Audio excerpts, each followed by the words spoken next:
ஹல்லேலூயா. ஆண்டவருடைய பரிசுத்த நாமத்திற்கு மகிமை உண்டாவதாக.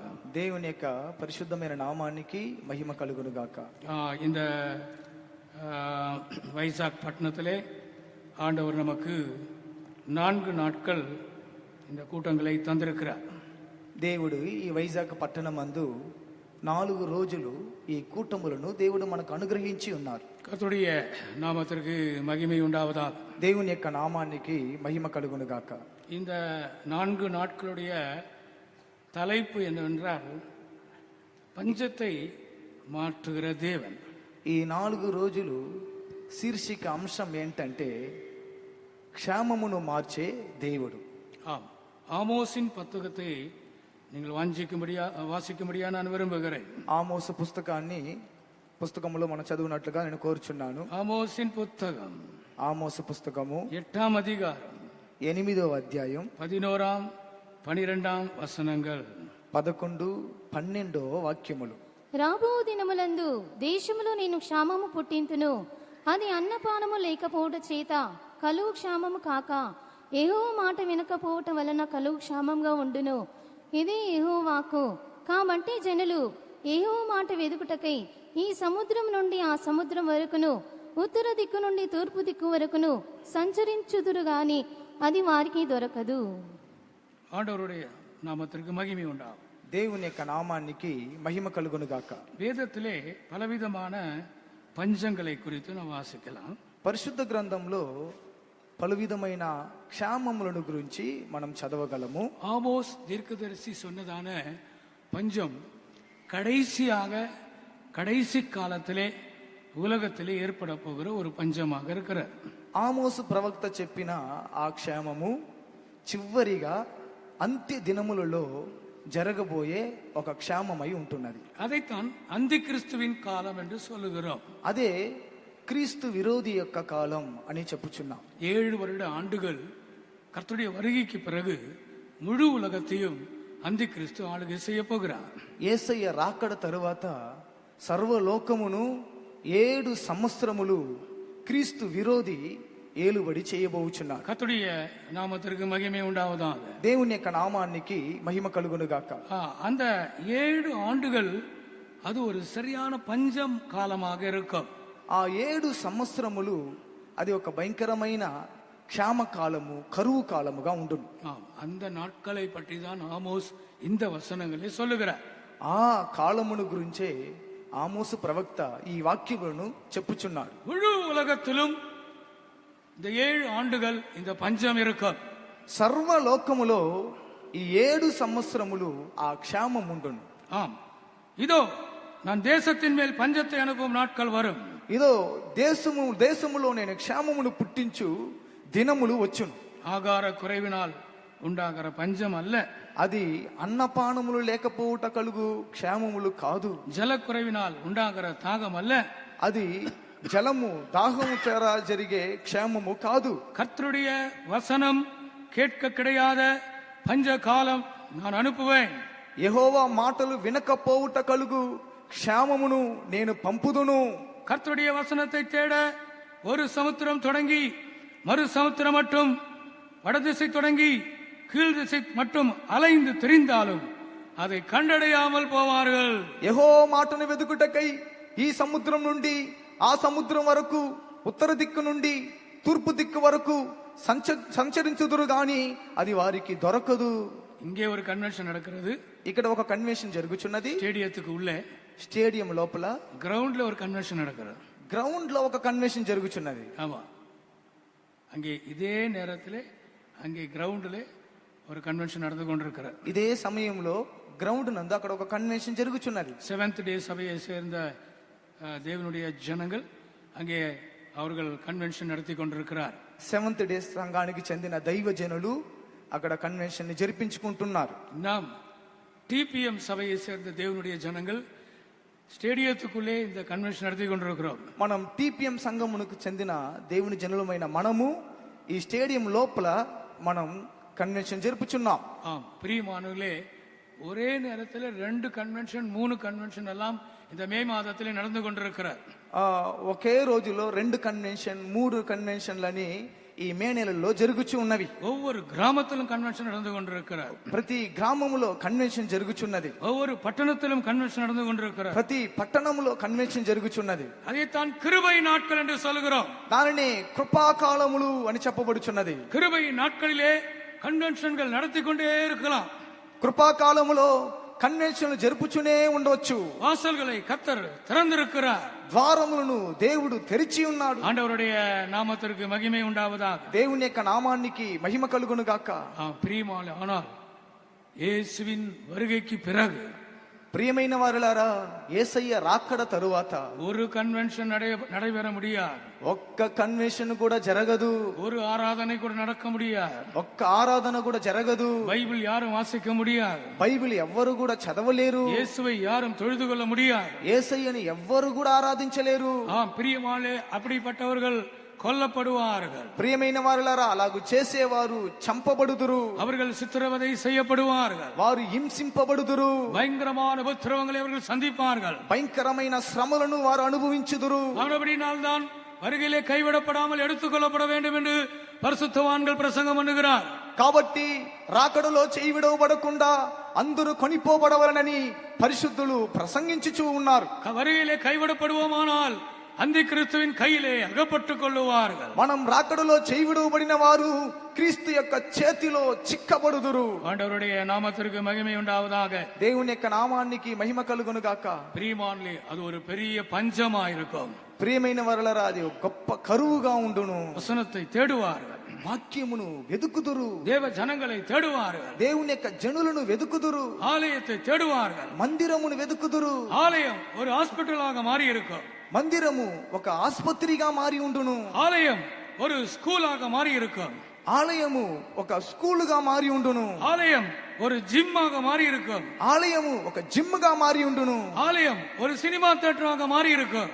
ఆలయము సినిమా థియేటర్ గా మారి ఉండును. ஆண்டவருடைய நாமத்திற்கு மகிமை உண்டாகட்டும். దేవుని యొక్క నామానికి మహిమ కలుగును గాక. பாஸ்டர்மார்கள் இல்லை, పాస్టర్స్ లేరు, ஊழியர்கள் இல்லை, సేవకులు లేరు, தேவ ஜனங்கள் இல்லை.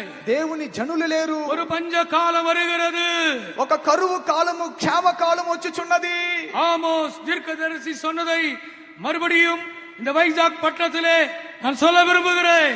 ఆమోసు ప్రవక్త చెప్పిన కార్యాన్ని మళ్ళీ ఈ వైజాగ్ పట్టణములో నేను చెప్పగోరుచున్నాను. தேசத்தின் மேல் பஞ்சத்தை அனுப்பும் நாட்கள் வரும். దేశములో క్షేమమును పుట్టించు కాలము వచ్చును. அது ஆகார குறைவினால் உண்டாகிற பஞ்சம் அல்ல. ఇది ఆహారం ద్వారా కలుగు క్షేమము కాదు. ஜலக்குறைவினால் உண்டாகிற தாகம் அல்ல. పానముల చేత కలుగు క్షేమము కాదు. கர்த்தருடைய வசனம் கேட்க கிடையாத பஞ்சம் வருகிறது. యెహోవా మాటలు వినకపోవటం వలన కలుగు క్షేమము వచ్చుచున్నది. கிருபையின் காலம் முடிய போகிறது.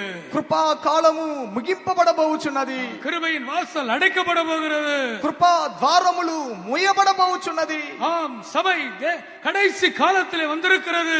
అవును, సంఘము అంత్య కాలంలోనికి వచ్చి ఉన్నది. இந்த கிருபையின் காலத்திற்காக ஆண்டவருக்கு நாம் ரொம்ப நன்றி சொல்ல வேண்டும். ఈ కృపాకాలము కొరకు దేవునికి మనం మిక్కిలి కృతజ్ఞతలు అర్పించవలెను. கரங்களை உயர்த்தி கொஞ்ச நேரம் அதற்காக நாம் ஸ்தோத்திரம் சொல்லலாமா? మనం చేతులు పైకెత్తి కొంచెంసేపు దాని నిమిత్తం దేవునికి స్తోత్రములు అర్పించదము.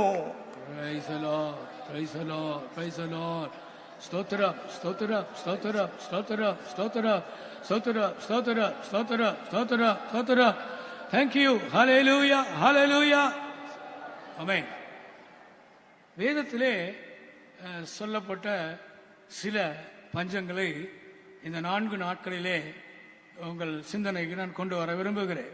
పరిశుద్ధ గ్రంథంలో చెప్పబడిన క్షామములు, కరువులను గురించి ఈ 4 దినములు మీ ఆలోచనలోకి తీసుకొని రావాలని కోరుచున్నాను. ஆண்டவருடைய பரிசுத்த நாமத்திற்கு மகிமை உண்டாவதாக. దేవుని యొక్క పరిశుద్ధమైన నామానికి మహిమ కలుగును గాక. பிரியமானவர்களே, ஆந்திராவிலே பஞ்சம் வந்தது என்று சொல்லப்பட்டிருக்கிறார். ప్రియమైన వారలారా, ఆంధ్రాలో క్షామం వచ్చినదని చెప్పబడి ఉన్నది. 1832 ஆண்டு ஒரு பயங்கரமான பஞ்சம் ஆந்திராவிலே வந்தது என்று சொல்லுகிறார். 1832లో ఒక కరువు వచ్చిందని చెప్పబడి ఉన్నది. ஏறக்குறைய 1.5 லட்சம் பேர் மரித்தார்கள் என்று சொல்லப்பட்டிருக்கிறார். ఇంచుమించు 1.5 లక్ష మంది చనిపోయారని చెప్పబడి ఉన్నది. அது குண்டூர் பகுதியிலே அந்த பஞ்சம் வந்தது என்று சொல்லப்படுகிறது. గుంటూరు భాగమునందు ఆ కరువు క్షామం వచ్చినదని చెప్పబడి ఉన్నది. 74,000 ఎరుదుகள் మరిத்து పోనது. 74,000 ఎడ్లు మరణించాను. 1.5 லட்சத்துக்கு மேலாக மிருக ஜீவன்கள் அழிந்து விட்டது.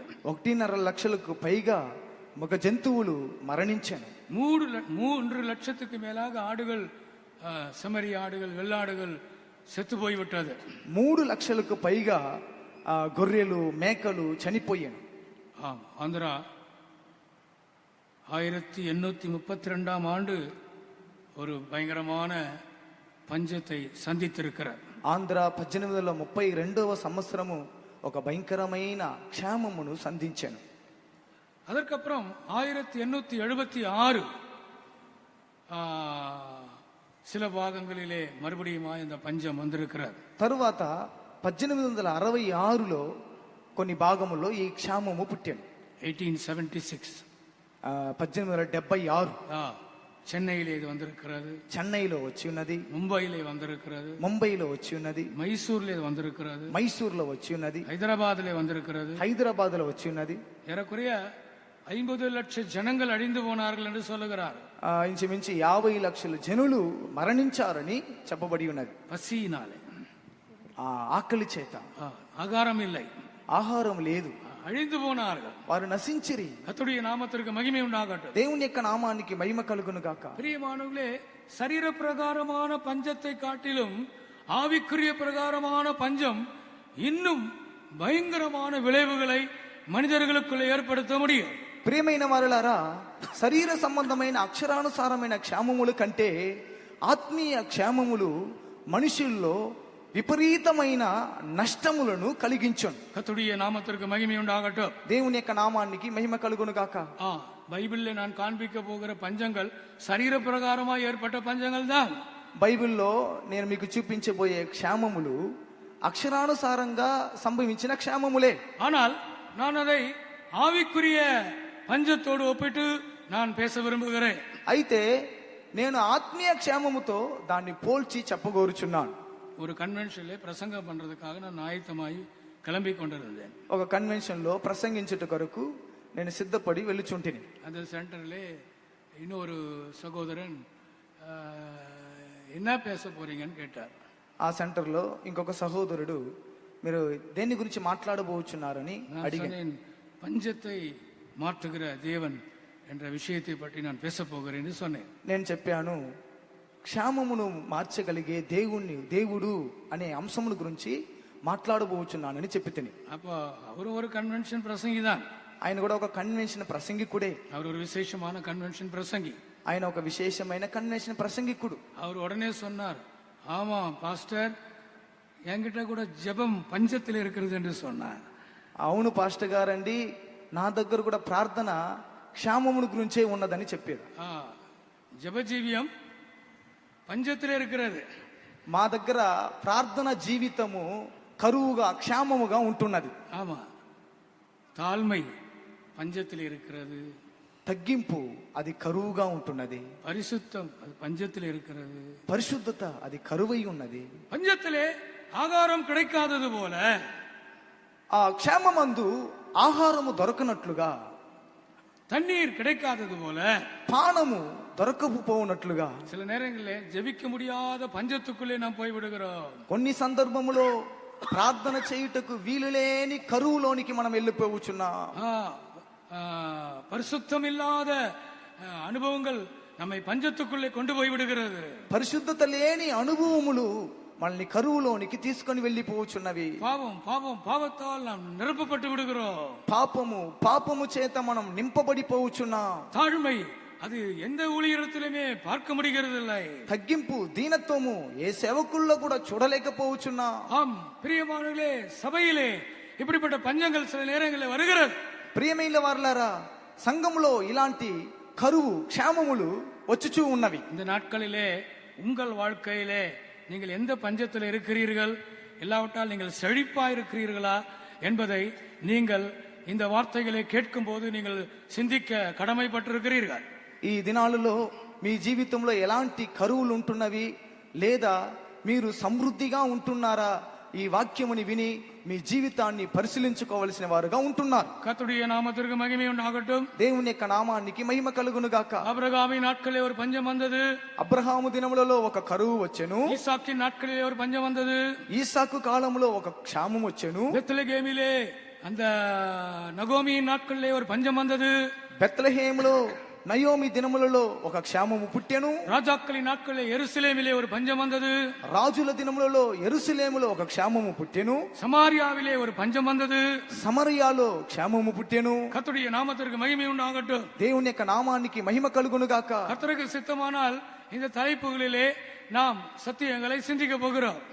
దేవుని చిత్తమైతే ఈ అంశముల మీద మన సత్యములను మనం ధ్యానించబోచున్నాం. இன்றைக்கு இந்த முதல் நாள் மாலை வேளையிலே நாம் ஆபிரகாமின் நாட்களிலே வந்ததான பஞ்சத்தை குறித்து நாம் சிந்திக்க போகிறோம். ఈ దినము ఈ మొదటి రోజు సాయంత్రంన అబ్రహాము దినములో కలిగిన కరువు క్షామముల గురించి మనం నేర్చుకొనబోచున్నాం. ஆதியாகமம் புத்தகத்திற்கு நாம் திருப்பும் பொழுது ఆది కాండమునకు మనం వచ్చేటప్పుడు 12వ அதிகாரம் 12వ అధ్యాయం ஆதியாகமம் 12వ அதிகாரம் 10వ వచనத்தை వాసింగల్.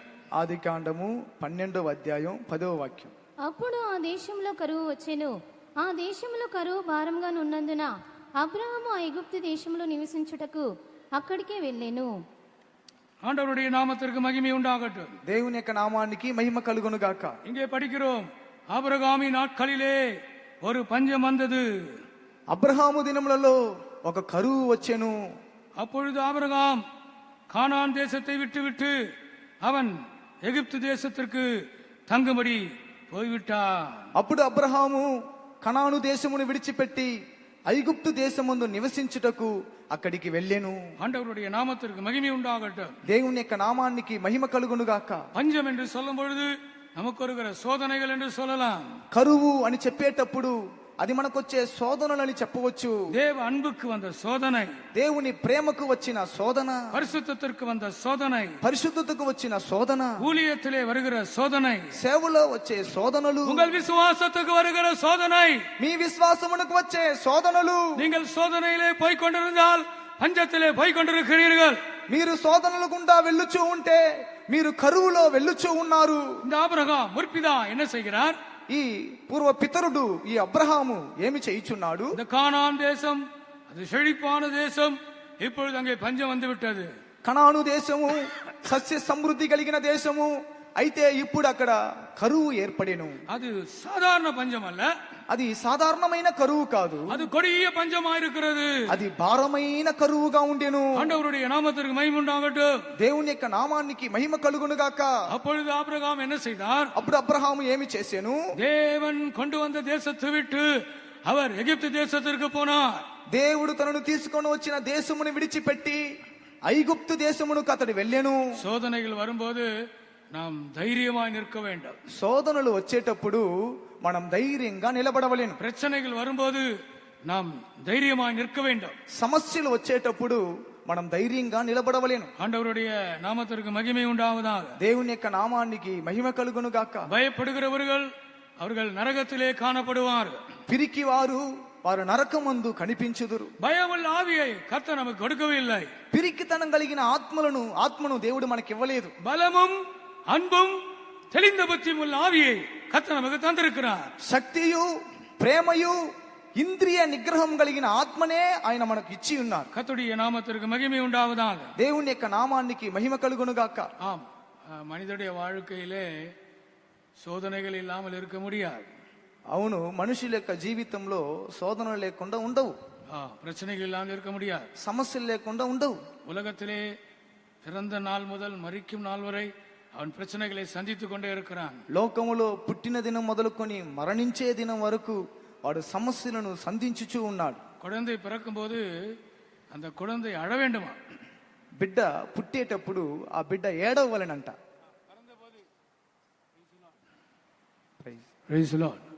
பிறந்தபோது அழுதவங்க எல்லாம் ஒரு அலையிலேயே சொல்லுங்கள். పుట్టిన తర్వాత ఏడ్చాను అని చెప్పేవారు ఒక హల్లెలూయా చెప్పండి. నాకెట్లా తెలుసు పాస్టర్? నేను పుట్టేటప్పుడు నేను ఏడిచానా లేదా మీ అమ్మ నాన్న అడగండి, చెప్తారు. அந்த குழந்தை அழ வேண்டுமா. ఆ బిడ్డ ఏడవలేను. పుట్టిన వెంటనే ఏడవాలి. ఏడితే మంచి అన్ని ఓకే ఆల్ రైట్ అని అర్థం. అన్ని ఆరోగ్యంగా పుట్టింది బిడ్డ అని అర్థం. ఏడవకపోతే టెన్షన్ అయిపోతారు. డాక్టర్ టెన్షన్ అయిపోతారు, నర్సు టెన్షన్ అయిపోతారు, తల్లి టెన్షన్ అయిపోతుంది, అక్కడ ఉన్న అందరూ టెన్షన్ అయిపోతారు. పల్లెటూరులో ఏం చేస్తారంటే గిల్లుతారంట. ఆ బిడ్డ ఏడవాలి, గిల్లుతారంట. కొన్ని పిల్లలు ఎంత గిల్లినా ఏమి లేదు. అప్పుడు ఏదో ప్రాబ్లం ఉంది, ఆ బిడ్డతో ఏదో ప్రాబ్లం ఉంది. ఏడవాలి. ఏడుస్తే అది ఓకే, మంచి బిడ్డ ఆరోగ్యంగా పుట్టింది. ஆண்டவருடைய நாமத்தின் மகிமை உண்டாகட்டும். దేవుని యొక్క నామానికి మహిమ కలుగును గాక. நான் ஏன் சொல்லுகிறேன் என்றால், నేను ఎందుకు ఈ విషయాన్ని చెప్పుచున్నానంటే, நீங்கள் பிறக்கும் போதே அழுதீர்கள். మీరు పుట్టేటప్పుడే ఏడ్చితిరి. భూమికి వంద అన్றைకే நீங்கள் అழுదీர்கள். భూమికి వచ్చినప్పుడే మీరు ఏడ్చారు. ఎప్పుడు వరకు ఏడవాలి? ఎప్పుడు వరకు ఏడవాలి? చనిపోయే వరకు, పాతి పెట్టే వరకు. ஆண்டவருடைய நாமத்திற்கு மகிமை உண்டாகட்டும். దేవుని యొక్క నామానికి మహిమ కలుగును గాక.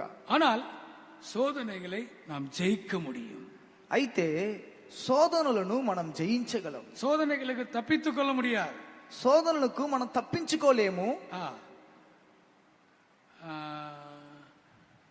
சில வாலிபர்கள் புத்திசாலிகள், కొంతమంది యవ్వనస్తులు బుద్ధిమంతులు కళ్యాణం பண்ணி கொள்கிறாరు, వివాహం చేసుకుంటున్నారు.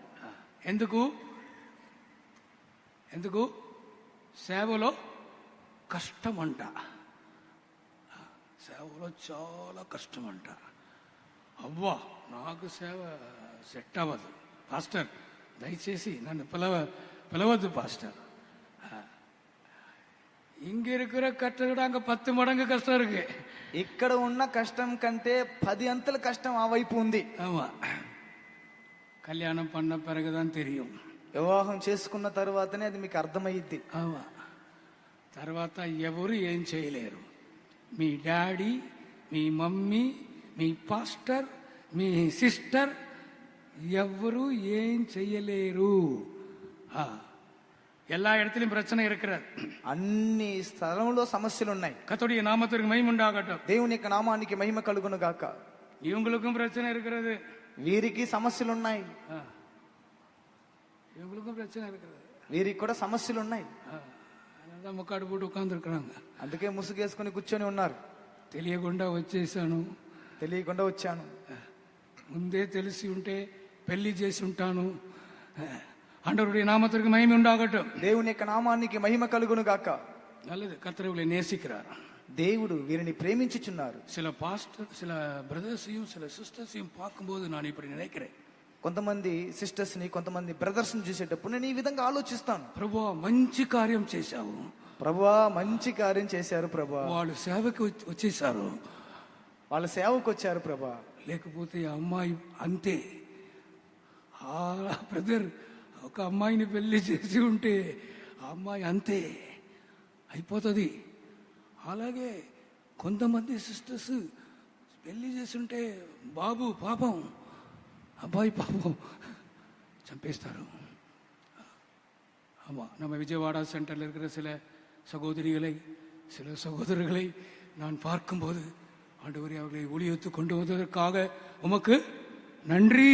అవును, మన విజయవాడ సెంటర్లో ఉన్న కొంతమంది సహోదరులను చూసి వాళ్ళని చూసిన వెంటనే, ప్రభువా, వాళ్ళని సేవకు తీసుకొని వచ్చినందుకు కృతజ్ఞతలు. ఇక్కడ సెట్ కాకపోతే, వైజాగ్ సెట్ కాకపోతే ఏం చేయవచ్చు? గుంటూరు చేసుకోవచ్చు. గుంటూరు సెట్ కాకపోతే ఏం చేసుకోవచ్చు? రాజమండ్రి చేసుకోవచ్చు. రాజమండ్రి సెట్ కాకపోతే ఏం చేయవచ్చు? మాచర్ల. భార్యాభర్తకి ట్రాన్స్ఫర్ లేదు. భార్యాభర్తకి ట్రాన్స్ఫర్ ఉందా? లేదు. విడాకులు ఇస్తే అయిపోతావు. విడాకులు ఇచ్చిన భార్య, విడాకులు ఇచ్చిన భర్త అయిపోతావు. నీకు పరలోకం లేదు. తెలుసా మీకు? విడాకులు ఇవ్వకూడదు. దేవుని బిడ్డలు విడాకులు ఇవ్వకూడదు. No divorce, no divorce. Divorce ఇస్తే ఆ భర్త పరలోకం వెళ్ళడు. డివోర్స్ ఇస్తే ఆ భార్య పరలోకం వెళ్ళదు, వాళ్ళు నరకానికి వెళ్తారు.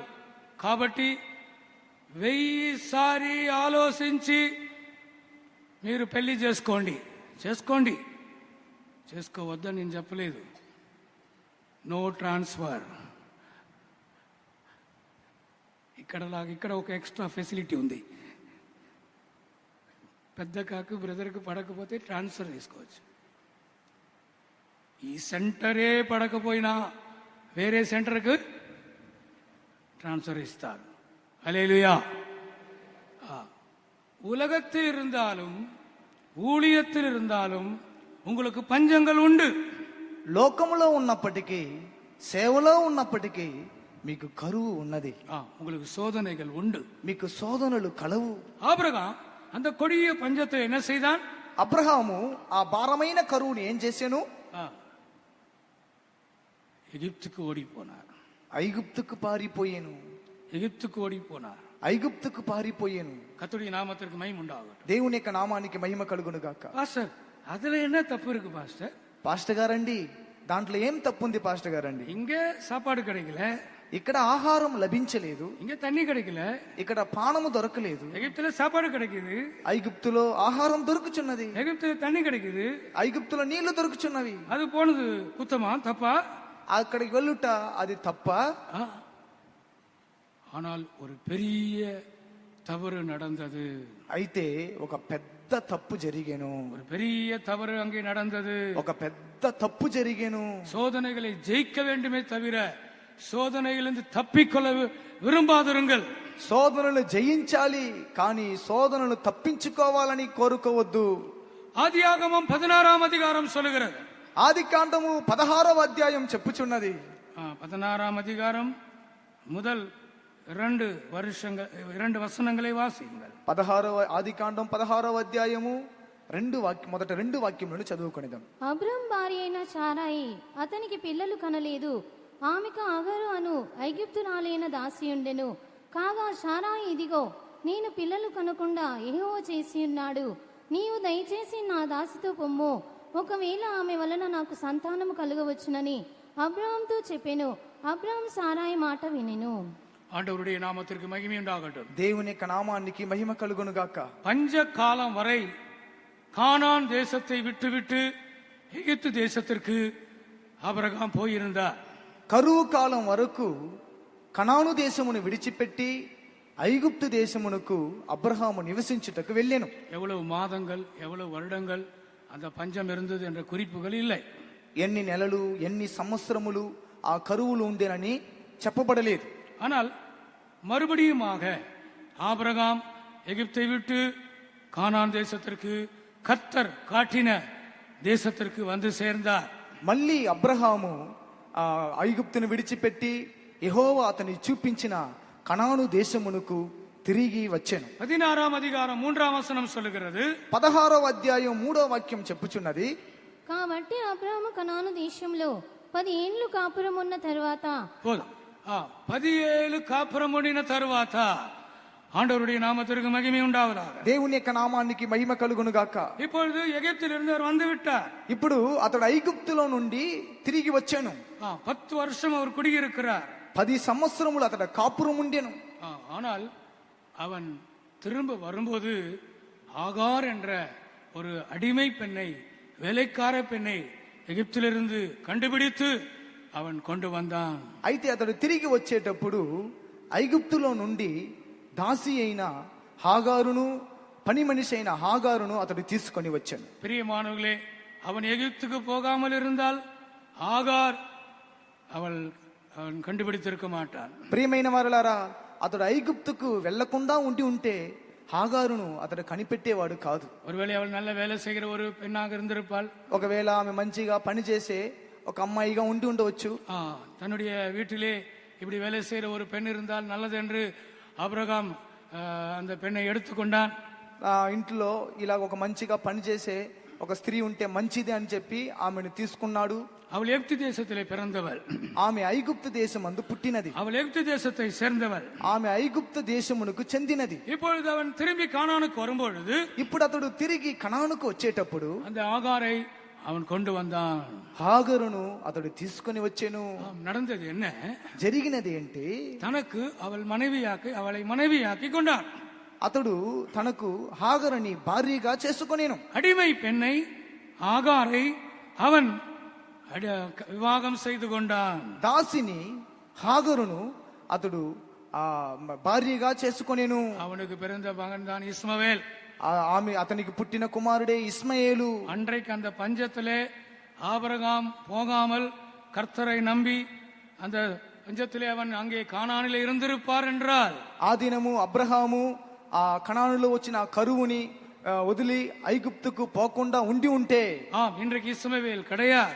ఇప్పుడు ఈ దినాల్లో ఇస్మాయేలు ఉండి ఉండడు. ஆண்டவருடைய நாமத்திற்கு மகிமை உண்டாகட்டும். దేవుని యొక్క నామానికి మహిమ కలుగును గాక. ஆபிரகாம் செய்த பெரிய தவறு அதுதான். అబ్రహాము చేసిన పెద్ద తప్పు అదే. பிரியமானவர்களே, சோதனையை தப்பித்துக் கொள்ள நினைக்காதிருங்கள். అవును ప్రియమైన వారిలారా, శోధనను తప్పించుకోవాలని కోరవద్దు. சோதனைக்கு ஷார்ட் கட் இருக்கிறதா என்று தேடாதிருங்கள். ఆ శోధనకి షార్ట్ కట్ ఉందా అని వెతకకండి. பிரியமான சோதனையை ஜெயிக்கும்படியாக நீங்கள் விரும்புங்கள். ప్రియమైన వారిలారా, శోధనను జయించాలని కోరండి. ஒரு அடிமை பெண்ணை அவன் மனைவியாக்கி கொண்டான். ఒక దాసిని అతడు భార్యగా చేసుకొనేను. கர்த்தருடைய நாமத்திற்கு மகிமை உண்டாகட்டும். దేవుని యొక్క నామానికి మహిమ కలుగును గాక. ஆனாலும் தேவன் ஒத்துக்கொள்ளவில்லை. అయినను దేవుడు దానిని అంగీకరించలేదు. அவனுக்கு பிள்ளை பிறந்தாலும், అతనికి ఆ బిడ్డ పుట్టినప్పటికీ அந்த ஆகாரையும் இஸ்மவேலையும் ஒரு கட்டத்திலே அனுப்பிவிடும்படியாய் சொன்னார். ఆ హాగారును ఇస్మాయేలును ఒక సందర్భంలో పంపించమని చెప్పాను. கர்த்தருடைய பரிசுத்த நாமத்திற்கு மகிமை உண்டாவதாக. దేవుని యొక్క పరిశుద్ధమైన నామానికి మహిమ కలుగును గాక. அது ஆபிரகாமுக்கு இஷ்டமில்லாமல் இருந்தது. అది అబ్రహాముకు ఇష్టం లేకపోయేను.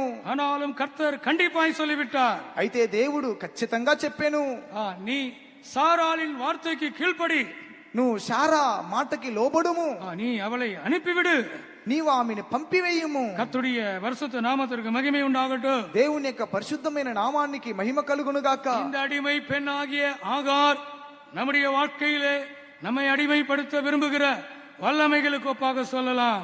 ఆ దాసి అయిన హాగారు మన జీవితంలో మనల్ని కొన్ని కార్యాలకు దాసులుగా మార్చే శక్తులకు దాన్ని పోల్చి చెప్పవచ్చు. பிசாசு மனிதனை அடிமையாக்க விரும்புகிறான். అపవాది మనుషులని దాసులుగా మార్చాలని కోరుచున్నాడు. ஒவ்வொரு மனிதனையும் அவன் அடிமையாக்க விரும்புகிறான். ప్రతి మనుషుణ్ణి దాసులుగా మార్చాలని కోరుచున్నాడు. அவர்கள் பாவத்துக்கு அடிமையாக மாறுகிறார்கள். అవును, వారు పాపములకు దాసులుగా మారుచున్నారు. கோபத்துக்கு அடிமையாக அவர்கள் மாறுகிறார்கள். కోపమునకు దాసులుగా మారుచున్నారు. போதை பழக்கங்களுக்கு அடிமையாக மாறுகிறார்கள். మత్తు పదార్థములకు బానిసలుగా మారుచున్నారు. ஆண்டவருடைய நாமத்திற்கு மகிமை உண்டாகட்டும். దేవుని యొక్క నామానికి మహిమ కలుగును గాక. ஒரு நாள் இயேசு இஸ்ரவேல் மக்களை, யூதர்களை பார்த்தபடி சொன்னார். ఒక దినము యేసయ్య ఇశ్రాయేలును చూచి యూదులను చూచి ఈ విధంగా చెప్పిరి, நீங்கள் பாவத்துக்கு அடிமையாயிருக்கிறீர்கள். మీరు పాపమునకు దాసులుగా ఉంటున్నారు. அவர்களுக்கு அது புரியவில்லை. వారికి అది అర్థం కాలేదు. என்ன பாவத்துக்கு அடிமையாயிருக்கிறீர்கள் என்று எங்களை பார்த்து இவர் சொல்லுகிறாரே என்று அவர்கள் நினைத்தார்கள். ఏంటి మీరు పాపములకు దాసులై ఉన్నారని మమ్మల్ని చూసి ఏం చెప్తున్నారని ఆలోచించిరి. யோவான் சுவிசேஷத்தை படிக்கும் பொழுது, యోహాను సువార్తలో మనం చదివేటప్పుడు, ஒருவன் பாவம் செய்தால் அவன் பாவத்துக்கு அடிமையாயிருக்கிறான் என்று இயேசு சொன்னார். ఒకడు పాపము చేసినట్లయితే వాడు పాపమునకు దాసుడు అని యేసు ప్రభు చెప్పాను. யோவான் சுவிசேஷம் 8వ அதிகாரம் 34వ వచనం. యోహాను సువార్త 8వ అధ్యాయము 34వ వాక్యం. అందుకు యేసు, పాపము చేయి ప్రతివాడును పాపమునకు దాసుడని మీతో నిశ్చయంగా చెప్పుచున్నాను. பாவம் செய்கிறவன் பாவத்திற்கு அடிமையாயிருக்கிறான். పాపము చేయి ప్రతివాడు పాపమునకు దాసుడు. கோபப்படுகிறீர்கள், కోపపడుచున్నారు, கோபத்துக்கு அடிமையா இருக்கிறோம். కోపానికి దాసులుగా ఉంటున్నాం. பொய் சொல்லுகிறீர்கள், అబద్ధం చెప్తున్నా, பொய்க்கு అடிமையா இருக்கிறோம்.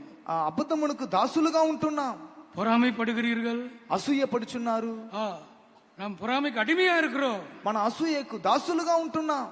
பொறாமை இல்லாதவங்க ஒரு ஹல்லேலூயா சொல்லுவோம். అసూయ లేని వారు ఒక హల్లెలూయా చెప్పండి. ஊழியக்காரங்க கூட கை தூக்க முடியாது. సేవకులు కూడా చేతులు పైకెత్తలేరు. ఉన్నారా అసూయ లేని సేవకులు?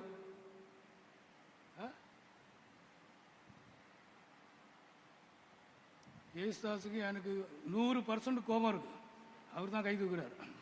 యేసుదాస్ బ్రదర్ మీద నాకు 100% కోపం. ఆయనకి నా మీద 100% కోపం ఉంది. సిస్టర్స్ లేని సంఘంలో ఉన్నారు. ఆయన ఇప్పుడు చెయ్యొస్తున్నాడు. నాకు ఎవరి మీద ఏ అసూయ లేదని. ఇప్పుడు సిస్టర్స్ ఉన్న సంఘంలో ఉన్న వాళ్ళందరూ చూసి ఫుల్ అసూయలో ఉన్నాడు. ఆ చిన్న బ్రదర్కి సిస్టర్ ఉన్నారు, ఆ చిన్న బ్రదర్కి ట్రే పోతుంది, నాకు ట్రే ఇవ్వడానికి ఎవరు? నేను ఎల్డర్ బ్రదర్గా ఉన్నాను, ఈ పాస్టర్ సెంటర్ పాస్టర్ నన్ను ఇట్లా పెట్టారు. అసూయతో నిండి ఉన్నాడు, అయినా చెయ్యెత్తున్నాడు. ஒரு ஆள் இந்த மொபைலில் போடுறீங்களா? அது என்ன போடுறீங்க? ఏం పెడుతున్నారు? వాట్సాప్లో పెడుతున్నారు కదా స్టేటస్. అది నాకు తెలియదు, అందుకే మాట రాలేదు. నాకు వాట్సాప్ లేదు, సెల్ ఉంది, వాట్సాప్ లేదు. వాట్సాప్ లేదు కాబట్టి నేను స్టేటస్ పెట్టలేదు. ஒருவர் இப்படி சொன்னார். ఒక వ్యక్తి ఈ విధంగా చెప్పాను, நான் ஸ்டேட்டஸ் போட்டேன், என் ஸ்டேட்டஸ் போய்விட்டது. నేను స్టేటస్ పెట్టాను, నా స్టేటస్ పోయాను. ఎప్పుడు నేను స్టేటస్ పెట్టానో అప్పుడు నాకు ఉన్న స్టేటస్ పోయింది అంటున్నాడు. தொடர்ந்து அவர் சொல்லுகிறார். అతను కొనసాగించి చెప్తున్నాడు, அவர் என்ன ஸ்டேட்டஸ் போட்டாரா? ఆయన ఏ స్టేటస్ పెట్టాడంటే, என் சொந்த உழைப்பினால் நான் சம்பாதித்து காசு சம்பாதித்து ஒரு புதிய 2 வீலரை நான் வாங்கியிருக்கிறேன். నా సొంత కష్టార్జితం చేత ఒక కొత్త 2 వీలర్ని నేను కొంటిని. அந்த 2 வீலர் போட்டோ போட்டு ఆ 2 వీలర్ యొక్క ఫోటోని వేసి, இது என்னுடைய சொந்த உழைப்பினால் சம்பாத்தியத்தினால் வாங்கின வாகனம், ఇది నా సొంత కష్టార్జితము చేత కొనిన వాహనము. 200 பேர் பார்த்தாங்க, 200 మంది చూశారండి. ఆ స్టేటస్ ని 200 பேர் பார்த்தாங்க. ఆ స్టేటస్ ని 200 మంది చూశారు. அவர் சொல்றாரு, ఆయన చెప్పారు, என் சொந்தக்காரன் ஒருத்தன் பார்த்தான், నా బంధువు ఒకడు చూశాడు, இன்னொரு சொந்தக்காரன் பார்த்தான், నా బంధువు ఇంకొకడు చూశాడు. ఎవరు చూస్తారని మనకు తెలుస్తుంది, మనకు అర్థమవుతుంది. ఎవరు చూసారా లేదా అని వస్తుంది. చూసారంటే ఎవరు చూసారని కూడా మనకు వస్తుంది. మూడవది ஒரு బంధు ஒரு சொந்தக்காரன் பார்த்தார். మూడవగా నా బంధువులో ఇంకొకడు చూశాడు. அவங்க பார்க்க தொடங்கினதிலிருந்து, వారు చూచుటకు ప్రారంభించినది మొదలుకొని తల వలిక ఆరంభించింది. నాకు తలనొప్పి ప్రారంభమయ్యాను. జ్వరం వர ఆరంభించింది. నాకు జ్వరం రావుటకు ప్రారంభమయ్యింది. தலையிலிருந்து கால் வரையும் பயங்கரமா என்னவோ பண்ணிட்டே இருக்கு. తల మొదలుకొని కాళ్ళు వరకు భయంకరంగా ఏదో నన్ను తొందర పెడుచున్నది. என்னால் ஆபீஸ்ல வேலை செய்ய முடியவில்லை. నా వల్ల ఆఫీసులో పని చేయటకు వీలు కాకుండా ఉంది. சீக்கிரமா வீட்டுக்கு வந்து படுத்து விட்டேன். త్వరగా ఇంటికి వచ్చి పండుకున్నాను. அம்மா அம்மா சுக்கு காபி போட்டு கொடுக்குறாங்க, இஞ்சி காபி போட்டு கொடுக்குறாங்க. తల్లి గారు సొంటి కాఫీ, అల్లం కాఫీ వేసి ఇచ్చారు. ஆனாலும் போகவில்லை. అయినా కూడా అది పోలేదు. డాక్టర్ இடத்துல போனேன், ஒன்றும் போகவில்லை. డాక్టర్ ఎద్దకి వెళ్ళి తిని అయినా కూడా ఏమి కాలేదు. ஒரு ஜோதிடத்திலே போனேன், ఒక జ్యోతిష్కుడు దగ్గరికి వెళ్ళి తిని அப்படி சொன்னேன், ஐயா நான் ஸ்டேட்டஸ் போட்டதிலிருந்து என்னுடைய ஆரோக்கியம் போய்விட்டது. నేను వెళ్ళి చెప్పాను, అయ్యగారు నేను స్టేటస్ పెట్టినప్పుడు నుండి నా ఆరోగ్యం పోయాను. அவர் சொன்னார், இதுக்கு ஒரு மருந்து இருக்குன்னு சொன்னார். ఆయన చెప్పాడు, దీనికి ఒక మందు ఉందని చెప్పాడు. என்ன செய், என்னுடைய புதிய 2 வீலர் యాక్సిడెంట్ ఆయిடுச்சுன்னு ஒரு స్టేటస్ போடு. ఇంకా ఆయన ఏం చేయాలంటే, నా కొత్త 2 వీలర్ యాక్సిడెంట్ అయిపోయిందని ఒక స్టేటస్ పెట్టమని చెప్పాడు. உடனே அவன் ஒரு ஸ்டேட்டஸ் போட்டான். వెంటనే అతడు ఒక స్టేటస్ పెట్టాడు, நான் கஷ்டப்பட்டு சம்பாதித்த வாங்கின அந்த 2 வீலர் இப்பொழுது యాక్సిడెంట్ ஆகிவிட்டது.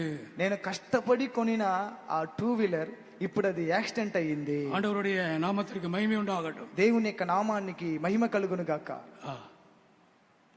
முதல் பந்து பார்க்கிறார், బంధువులో మొదటి వ్యక్తి చూస్తున్నాడు, రెండవ బంధు பார்க்கிறார், బంధువులో రెండో వ్యక్తి చూస్తున్నాడు, மூணாவது சொந்தக்காரன் பார்க்கிறார். బంధువులో మూడో వ్యక్తి చూస్తున్నాడు. அவன் சொல்றான், என் தலைவலி போய்விட்டது, అతడు చెప్పాడు, నా తలనొప్పి పోయింది, என் ஜுரம் போய்விட்டது, నా జ్వరం పోయేను, முழு ஆரோக்கியம் எனக்கு கிடைத்து விட்டது. సంపూర్ణ ఆరోగ్యం నాకు లభించెను. தயவுசெய்து யாரும் ஸ்டேட்டஸ் போடாதீங்க. దయచేసి ఎవరు స్టేటస్ పెట్టకండి. உங்கள் சபையில் இருக்கிறவர்கள் பொறாமை உள்ளவர்கள், మీ సంఘంలో ఉన్నవారు అసూయ కలిగిన వారు, உன்னுடைய ஃப்ரெண்ட்ஸ் பொறாமை உள்ளவர்கள், మీ స్నేహితులు అసూయ కలిగిన వారు. உன் நிம்மதியை நீ இழந்து விடுவாய், నీవు నీ నెమ్మదిని కోల్పోవుదువు, உன் ஆரோக்கியத்தை நீ இழந்து விடுவாய். నీ ఆరోగ్యమును కోల్పోవుదువు. மனிதர்கள் பக்தி உள்ளவர்கள் கூட பொறாமைக்கு அடிமையாக இருக்கிறார்கள். మనుషులు భక్తి కలిగిన వారు కూడా అసూయకు దాసులుగా ఉంటున్నారు. ஆம், ஆபிரகாம் பஞ்சம் வந்தபோது அவன் எகிப்துக்கு போனான். అవును, అబ్రహాము కరువు వచ్చినప్పుడు అతడు ఐగుప్తుకు వెళ్ళాను. திரும்பி வரும்போது எகிப்து தேசத்தை சேர்ந்த ஆகார் என்ற அடிமை பெண்ணோடு வந்தான். అతడు తిరిగి వచ్చేటప్పుడు ఐగుప్తు దేశమునకు చెందిన దాసి అయిన ఆగారుతో తిరిగి వచ్చాను. దాసి కాదు தம்பி, అడిమై పెన్. దాసి అంటే అడిమై పెన్నా, బానిసులు. దాసి దాసి కాదు, స్లేవ్. తెలుగులో ఏముంది? దాసి అంటే అది అర్థమా? Adimai, maid servant. அவள் ஒரு அடிமை. ఆమె ఒక బానిస. ஆண்டவருடைய நாமத்திற்கு மகிமை உண்டாகட்டும். దేవుని యొక్క నామానికి మహిమ కలుగును గాక. நீங்கள் சோதனையை ஜெயிக்காவிட்டால், మీరు శోధనను జయించకపోయినట్లయితే, நீங்கள் அந்த பாவத்துக்கு அடிமையாய் விடுவீர்கள். మీరు ఆ పాపమునకు బానిసలవుచున్నారు. உங்கள் மொபைலுக்கு நீங்கள் அடிமையாகி விடுவீர்கள். మీ మొబైల్ కి మీరు బానిసలైపోవచ్చున్నారు. உங்களுக்கு வந்திருக்கிற பஞ்சத்திலே நீங்கள் ஜெயிக்கிறீர்களா, தோற்கிறீர்களா? మీకు వచ్చిన మీ కరువులో మీరు జయించుచున్నారా, మీరు ఓడిపోవచ్చున్నారా? கர்த்தருடைய நாமத்திற்கு மகிமை உண்டாகட்டும். దేవుని యొక్క నామానికి మహిమ కలుగును గాక. பிரியமானவர்களே, இந்த பஞ்சத்தை அடிமைத்தனத்திற்கு கொண்டு போகிற பஞ்சம் என்று நான் சொல்ல விரும்புகிறேன். ఈ కరువును దాసత్వమునకు తీసుకొని వెళ్ళే కరువు అని నేను చెప్పుచున్నాను. ஆபிரகாமின் நாட்களிலே கானான் தேசத்திலே வந்த பஞ்சத்திற்கு அவனை அடிமைத்தனத்திற்குள்ளே கொண்டு போகிற பஞ்சம் என்று நான் சொல்ல விரும்புகிறேன். అబ్రహాము దినములలో కనానులో వచ్చిన కరువు అది మనుషుని దాసత్వమునకు తీసుకొని వెళ్ళే కరువు అని నేను చెప్పగోరుచున్నాను. நாம் பாவத்திற்கு அடிமைப்பட்டவர்கள் அல்ல, మనము పాపమునకు దాసులము కాదు. நாம் உலகத்திற்கு அடிமைப்பட்டவர்கள் அல்ல, మన లోకమునకు దాసులము కాదు. நாம் மாம்சத்திற்கு அடிமைப்பட்டவர்கள் அல்ல, మనం శరీరమునకు దాసులము కాదు. கண்களின் இச்சைகளுக்கு நாம் அடிமைப்பட்டவர்கள் அல்ல. నేత్రాసకు మనం దాసులము కాదు. ஆம் பிரியமானவர்களே, எந்த மனிதர்களுக்கும் நாம் அடிமைப்பட்டவர்கள் அல்ல.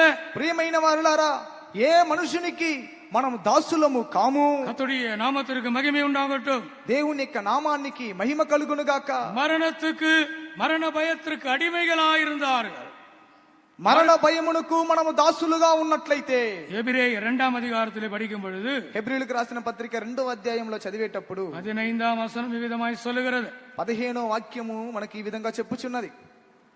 కాబట్టి ఆ పిల్లలు రక్త మాంసము గలవారినందున ఆ ప్రకారమే మరణము యొక్క బలము గల వానిని అనగా అపవాదిని మరణ ద్వారా నశింపచేయుటకును జీవితకాలమంతయు మరణ భయం చేత దాస్యమునకు లోబడిన వారిని, ஜீவகாலமெல்லாம் மரண பயத்திற்கு அடிமையாயிருந்தவர்களை அவர் விடுதலையாக்கும்படியாய் சிலுவையிலே மரித்தார்.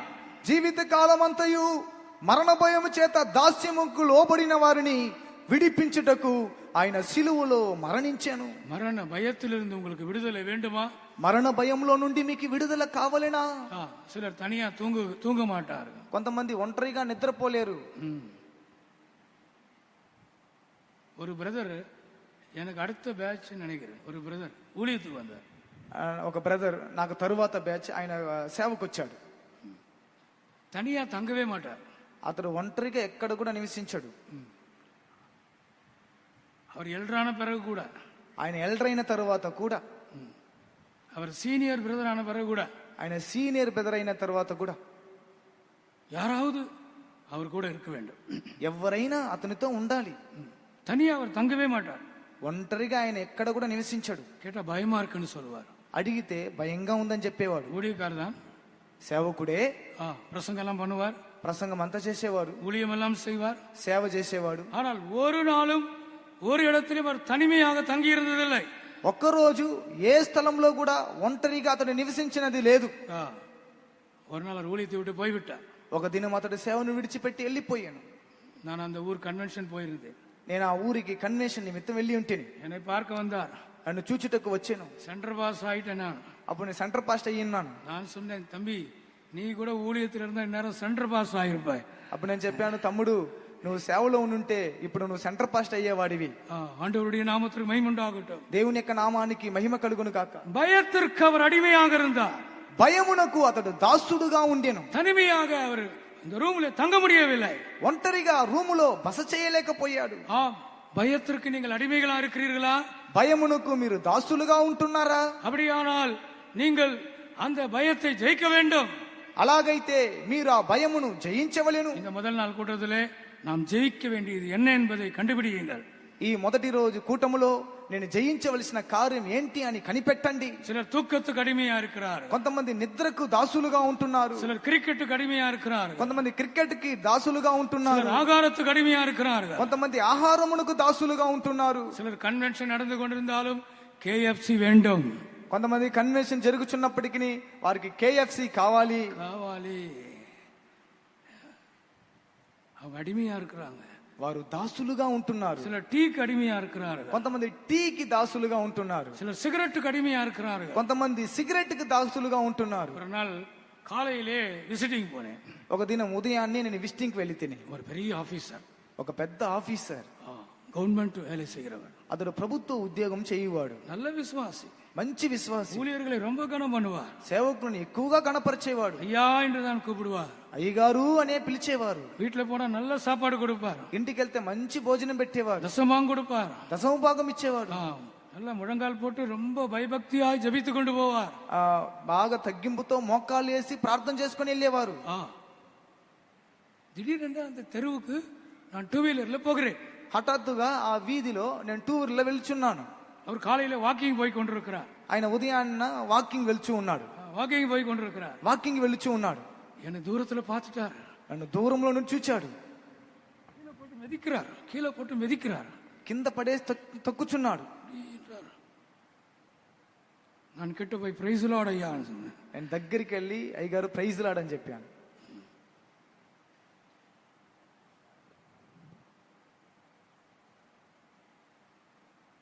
எனக்கு விளங்கிருச்சு, నాకు అర్థమయ్యింది. కాలు కీழே என்ன இருக்கு?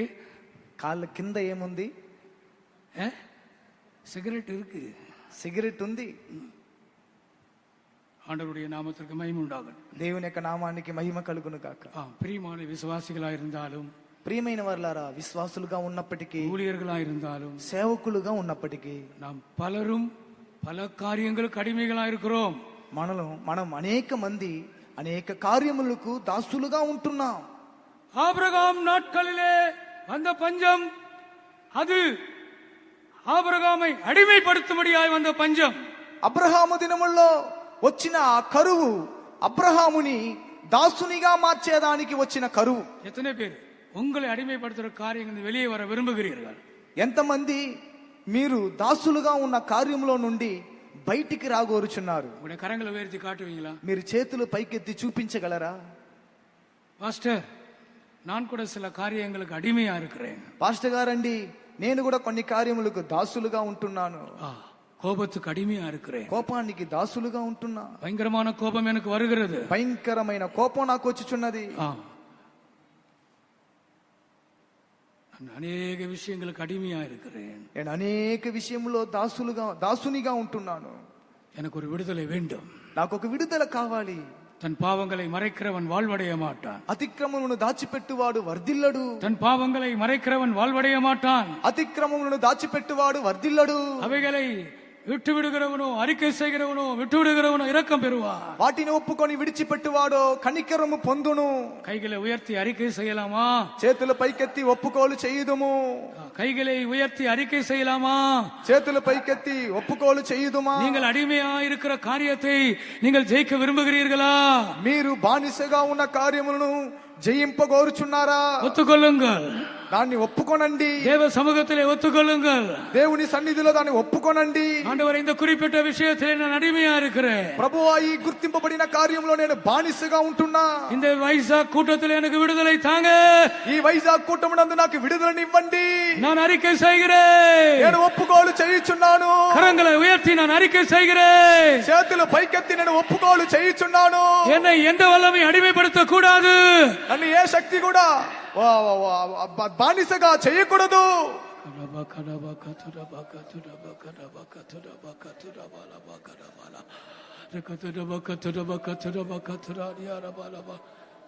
பாருங்க, ஆபிரகாம் செய்த தவறு அவனோட போகவில்லை, இன்றைக்கும் நம்மையும் அது பாதித்துக் கொண்டே இருக்கிறது. చూడండి, అబ్రహాం చేసిన తప్పు ఆ దినంలో అది పోలేదు, ఇప్పటికీ మనల్ని కూడా అది బాధపరచుచూ ఉన్నది.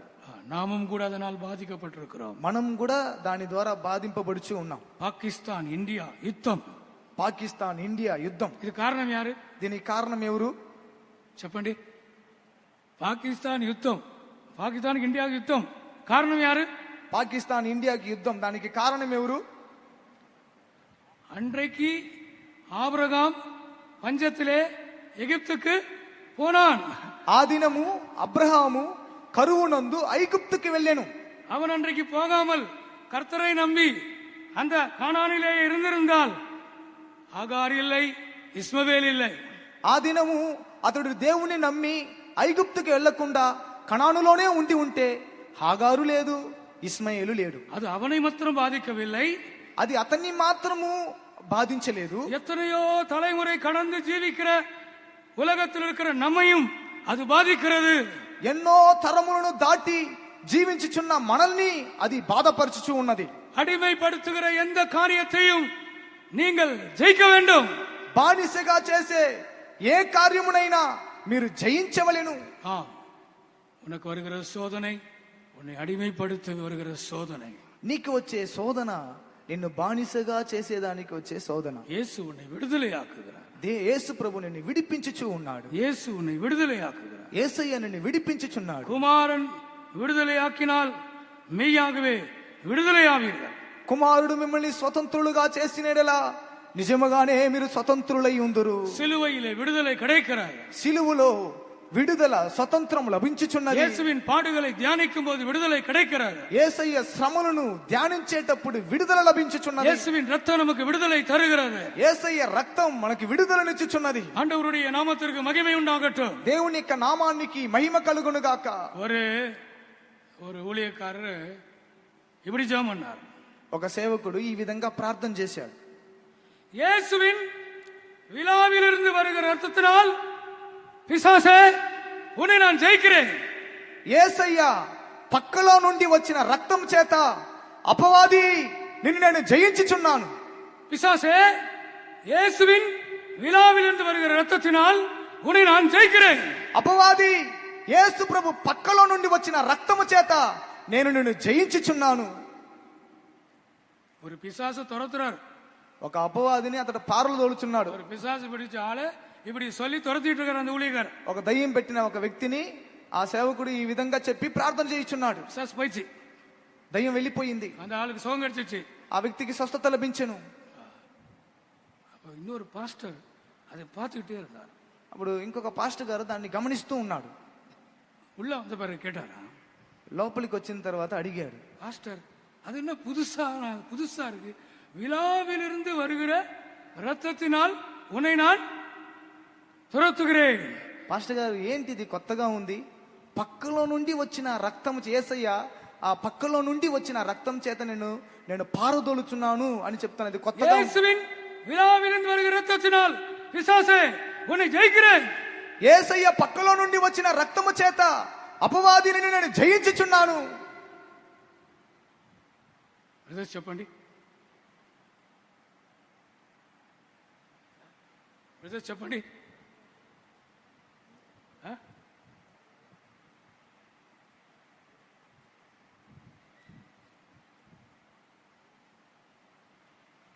చెప్పరు. మీరందరూ ఉన్నారు కదా, నా రూమ్లో వచ్చి సీక్రెట్గా చెప్తారు, ఆండవరుడి నామத்திற்கு మహిమ ఉండవటం. దేవుని యొక్క నామానికి మహిమ కలుగును గాక. నేనే చెప్తాను, నేనే చెప్పగలను. அப்போ அந்த ஊழியக்காரர் சொன்னாரா, ఆ సేవకుడికి చెప్పాడట, தலையிலிருந்து வந்த ரத்தம், உயிரோடு இருக்கும்போது வந்த ரத்தம், తలలో నుండి వచ్చిన రక్తము సజీవంగా జీవంగా ఉండేటప్పుడు వచ్చిన రక్తం. அப்போது இயேசு சாகவில்லை. అప్పుడు యేసయ్య మరణించలేదు. முதுகில இருந்து வந்த ரத்தம், இயேசு உயிரோடு இருந்து வந்த ரத்தம். వీపులో నుండి వచ్చిన రక్తం యేసయ్య ప్రాణంతో ఉండేటప్పుడు వచ్చిన రక్తం. இயேசுவை அடித்தார், యేసయ్యను కొట్టిరి, ஆனால் அவர் சாகவில்லை. యేసయ్య చనిపోలేదు, உயிரோடு இருந்தார். అప్పుడు ప్రాణంతో ఉండెను.